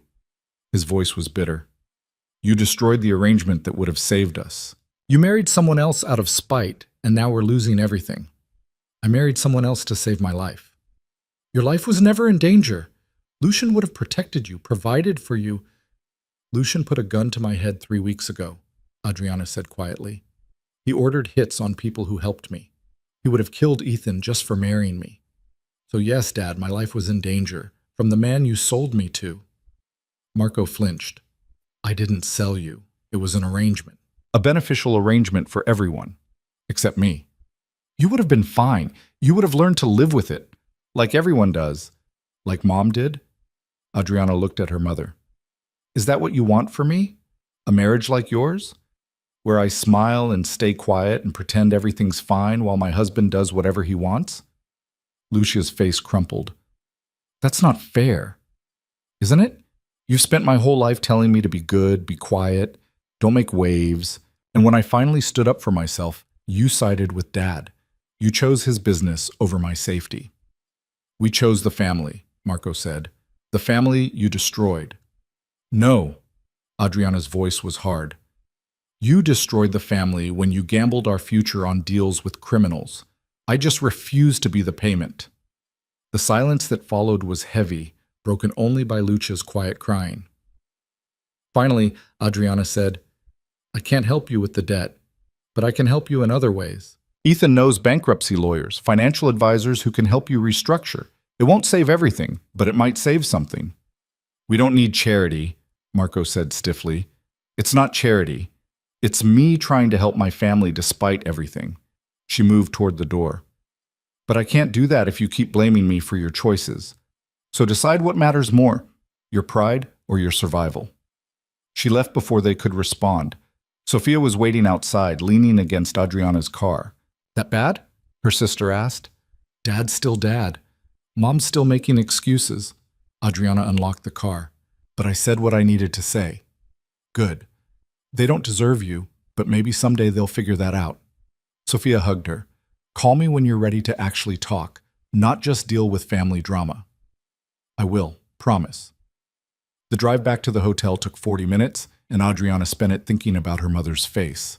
The hurt and confusion and betrayal written there. Lucia had genuinely believed that marrying Lucian was the right choice, that safety and security mattered more than love or freedom. Maybe she'd believed it because that was the choice she'd made 30 years ago. Maybe seeing Adriana walk away was like watching her own younger self make a different decision, a braver one. Ethan was packing when she got back. We're leaving? Just me. I need to get back to the company. There's a board meeting I can't miss and some things that need handling in person. He zipped up his bag. But you should stay if you need more time with your family. I don't need more time with them. I need distance. Adriana sat on the couch. Can I come with you? To Boston? Why not? I've never been, and I could use a change of scenery. Ethan smiled. Sure, book a flight and I'll meet you at the airport. We're married. Can't we just fly together? We can.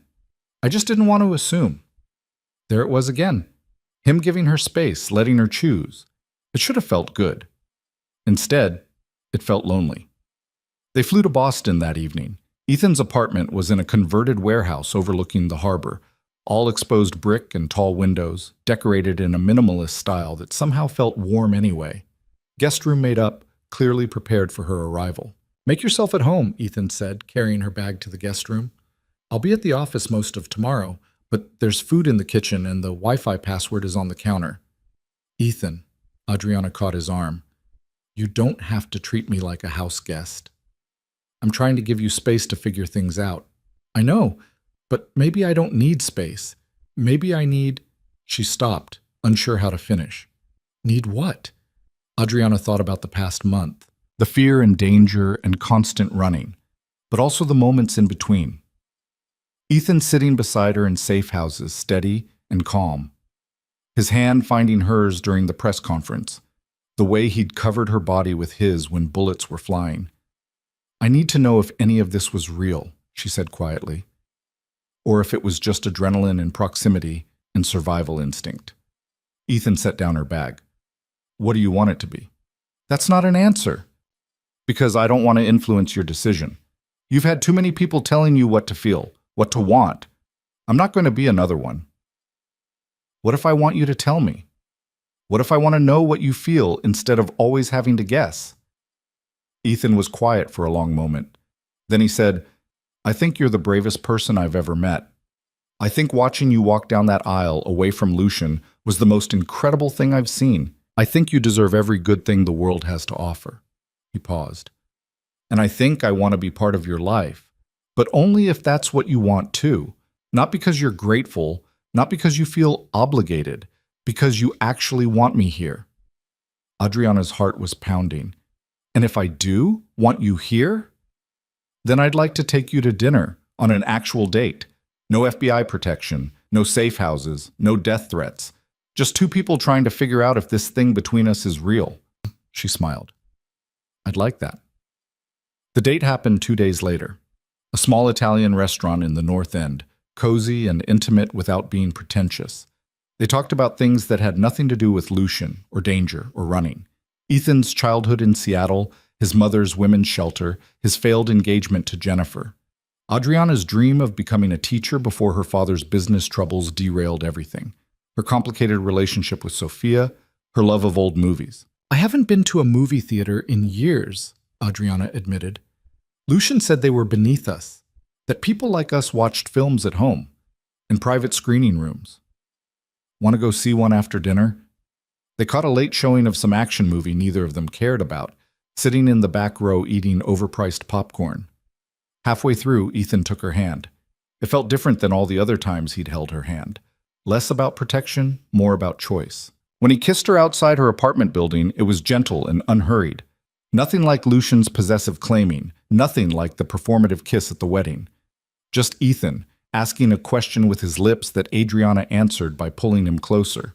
They pulled apart slowly. Ethan rested his forehead against hers. "Still want that time to figure things out?" he asked. "I think I'm starting to figure it out." She kissed him again. "Stay tonight? Are you sure?" "For once in my life, I'm completely sure."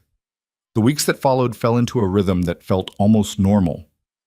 Ethan worked during the day while Adriana started therapy, real therapy, with a specialist in trauma recovery who didn't push or judge or try to rush her healing. She also started writing. At first it was just journaling, processing everything that had happened. But then Rebecca called again, and Adriana found herself agreeing to write a book. Not a tell-all memoir, but something more useful. A guide for women in controlling relationships, written with the help of experts and advocates. The work was hard. Reliving the worst moments, analyzing the red flags she'd missed, the ways Lucian had manipulated and isolated her. But it was also empowering. She was turning her trauma into something that could help others. 3 months after Lucian's death, Adriana flew back to Chicago for Sophia's college graduation.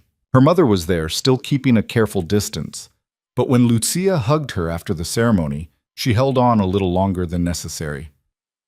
"I'm trying to understand," Lucia said quietly. "What you did. Why you did it. It's hard, but I'm trying." "That's all I can ask," Adriana replied. Her father didn't attend. He was too busy dealing with bankruptcy proceedings and selling off assets. Sophia said he was bitter, angry, blaming everyone but himself.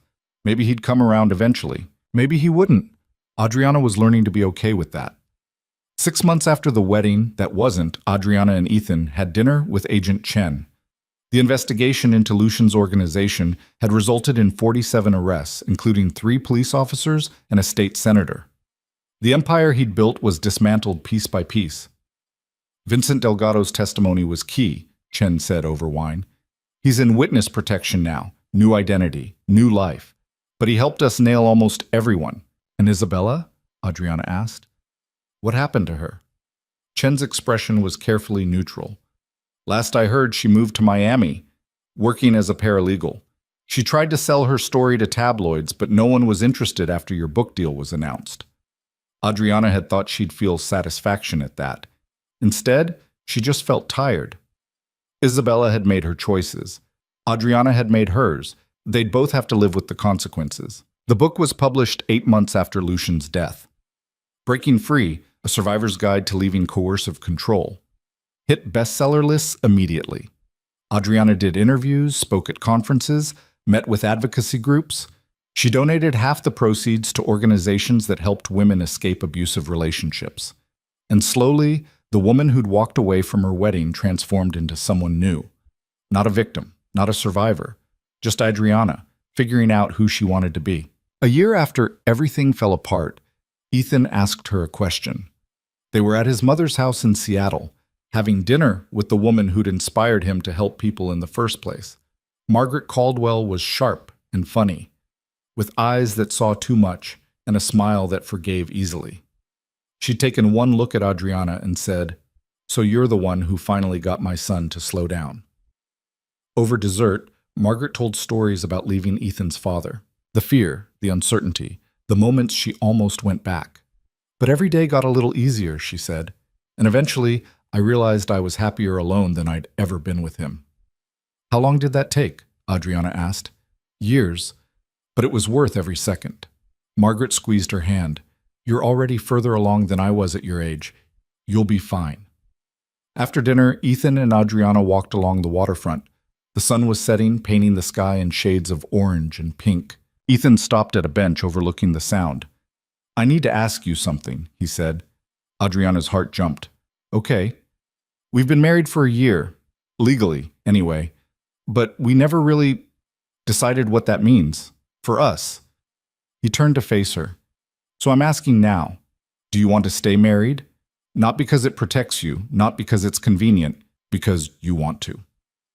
Adriana thought about the past year, the therapy and the writing and the slow reconstruction of herself. The dinners with Ethan, the late-night conversations, the way he'd supported her without trying to save her, how he'd given her space to heal while also being present when she needed him. "I want to stay married," she said, "but I want to do it right this time. Not running from something, but running towards something." Ethan smiled. "What did you have in mind?" "A real wedding. Small, just us and people we care about. Sophia, your mom, Agent Chen, if she's not too busy arresting criminals. Marcus, if his shoulder's healed enough." "No 300 guests?" "No 300 guests. No villa. No elaborate ceremony. Just us. Making a choice because we want to, not because we have to." "I like that plan." Ethan pulled a small box from his pocket. "I've been carrying this around for 3 months, trying to figure out the right time to ask. But I think the right time is when you're ready." He opened the box. Inside was a ring, simple, elegant, nothing like the ostentatious diamond Lucian had given her, just a plain band with a single small stone. "Adriana Varelli Caldwell," Ethan said. "Will you marry me?" Again, but for real this time. She was crying, which was annoying because she'd promised herself she wouldn't. "Yes, definitely yes." He slipped the ring onto her finger. It fit perfectly. The second wedding happened 2 months later in Margaret's backyard in Seattle. Sophia was Adriana's maid of honor. Marcus stood beside Ethan despite his shoulder still giving him problems. Agent Chen came in her off-duty clothes, looking almost relaxed. Rebecca Torres attended and promised not to write about it. Adriana wore a simple white dress she'd picked out herself. No designer gown, no elaborate veil, just something that made her feel beautiful without feeling like a costume. When Ethan took her hand at the makeshift altar, she felt the difference immediately. No fear. No escape plan. No looking over her shoulder expecting danger. Just choice. Pure, simple choice. The vows they wrote were short. Ethan promised to support her healing, to give her space when she needed it, and presence when she asked. Adriana promised to trust him, to communicate honestly, to build something real instead of running from something terrible. When the officiant said, "You may kiss," Ethan leaned in and whispered, "Third time's the charm?" She laughed and kissed him, and it felt like beginning instead of ending. The reception was casual, barbecue and local beer, music from a speaker instead of a band. Sophia cornered Adriana near the dessert table. "You look happy," her sister said. "I am happy. Is that weird?" "After everything? No, it's perfect." Sophia hugged her. You deserve this, Audrey. You deserve all of it. Later, when the sun had set and most guests had left, Adriana found herself alone with Margaret Caldwell. Ethan's mother handed her a glass of wine and gestured to the chairs overlooking the water. "Thank you," Adriana said, "for raising him right, for teaching him to help people. I just taught him that everyone deserves a chance to start over. He figured out the rest himself." Margaret sipped her wine. "Can I give you some advice? Please. Don't let what happened define you forever. It was a chapter in your life, not the whole story. You'll carry scars, but scars just mean you survived something that could have killed you." Margaret's eyes were kind. "Write the next chapters however you want. You've earned that freedom." Adriana thought about the books she'd written, the interviews she'd given, the women who'd reached out to say her story had helped them leave their own dangerous situations. She thought about the foundation she and Ethan were starting: resources for women escaping coercive control, legal aid, safe housing. She thought about how Lucian had tried to make her small, invisible, his, and how she'd become the opposite: visible, vocal, undeniably her own person. "I think I'm already writing them," Adriana said. A year and a half after the wedding that ended everything and began everything, Adriana stood on a stage in front of 500 people at a survivors conference. She'd given this speech dozens of times, but it never got easier. Never stopped making her shake slightly, her voice wobbling on certain words. But she gave it anyway. She talked about recognizing coercive control, about the red flags she'd missed or dismissed, about how isolation happens slowly, how love and danger can twist together until you can't tell them apart, about the moment she'd decided to leave and the war that followed. And she talked about what came after, the healing that wasn't linear, the relationships that had to be rebuilt or released, the process of figuring out who you are when you're finally free to choose. When she finished, the applause was thunderous, but what mattered more were the women who approached her afterward. The ones who said, "That was my story too." The ones who asked for help, for resources, for hope. Adriana gave them everything she could. Ethan was waiting in the back of the room, leaning against the wall with a proud smile. When the last person left and they were finally alone, he crossed to her and pulled her into his arms. "You were incredible," he said against her hair. "I was terrified." Brave and terrified. Same thing, remember? She laughed, pulling back to look at him. "Want to get out of here?" "Always." They walked out into the Chicago evening, hand in hand. The city looked different now. Not dangerous, just familiar. Home, in a way it hadn't been before. Adriana's phone buzzed. A text from Sophia. "Dinner next week? Mom's asking about you. Progress." She showed Ethan, who raised his eyebrows. "Think she's ready?" "I don't know, but I'm willing to try if she is." Adriana typed back her agreement, then pocketed the phone. "We should probably head to the airport if we want to make our flight." They were flying back to Boston, where they'd moved into a house together. Actual permanence, actual roots.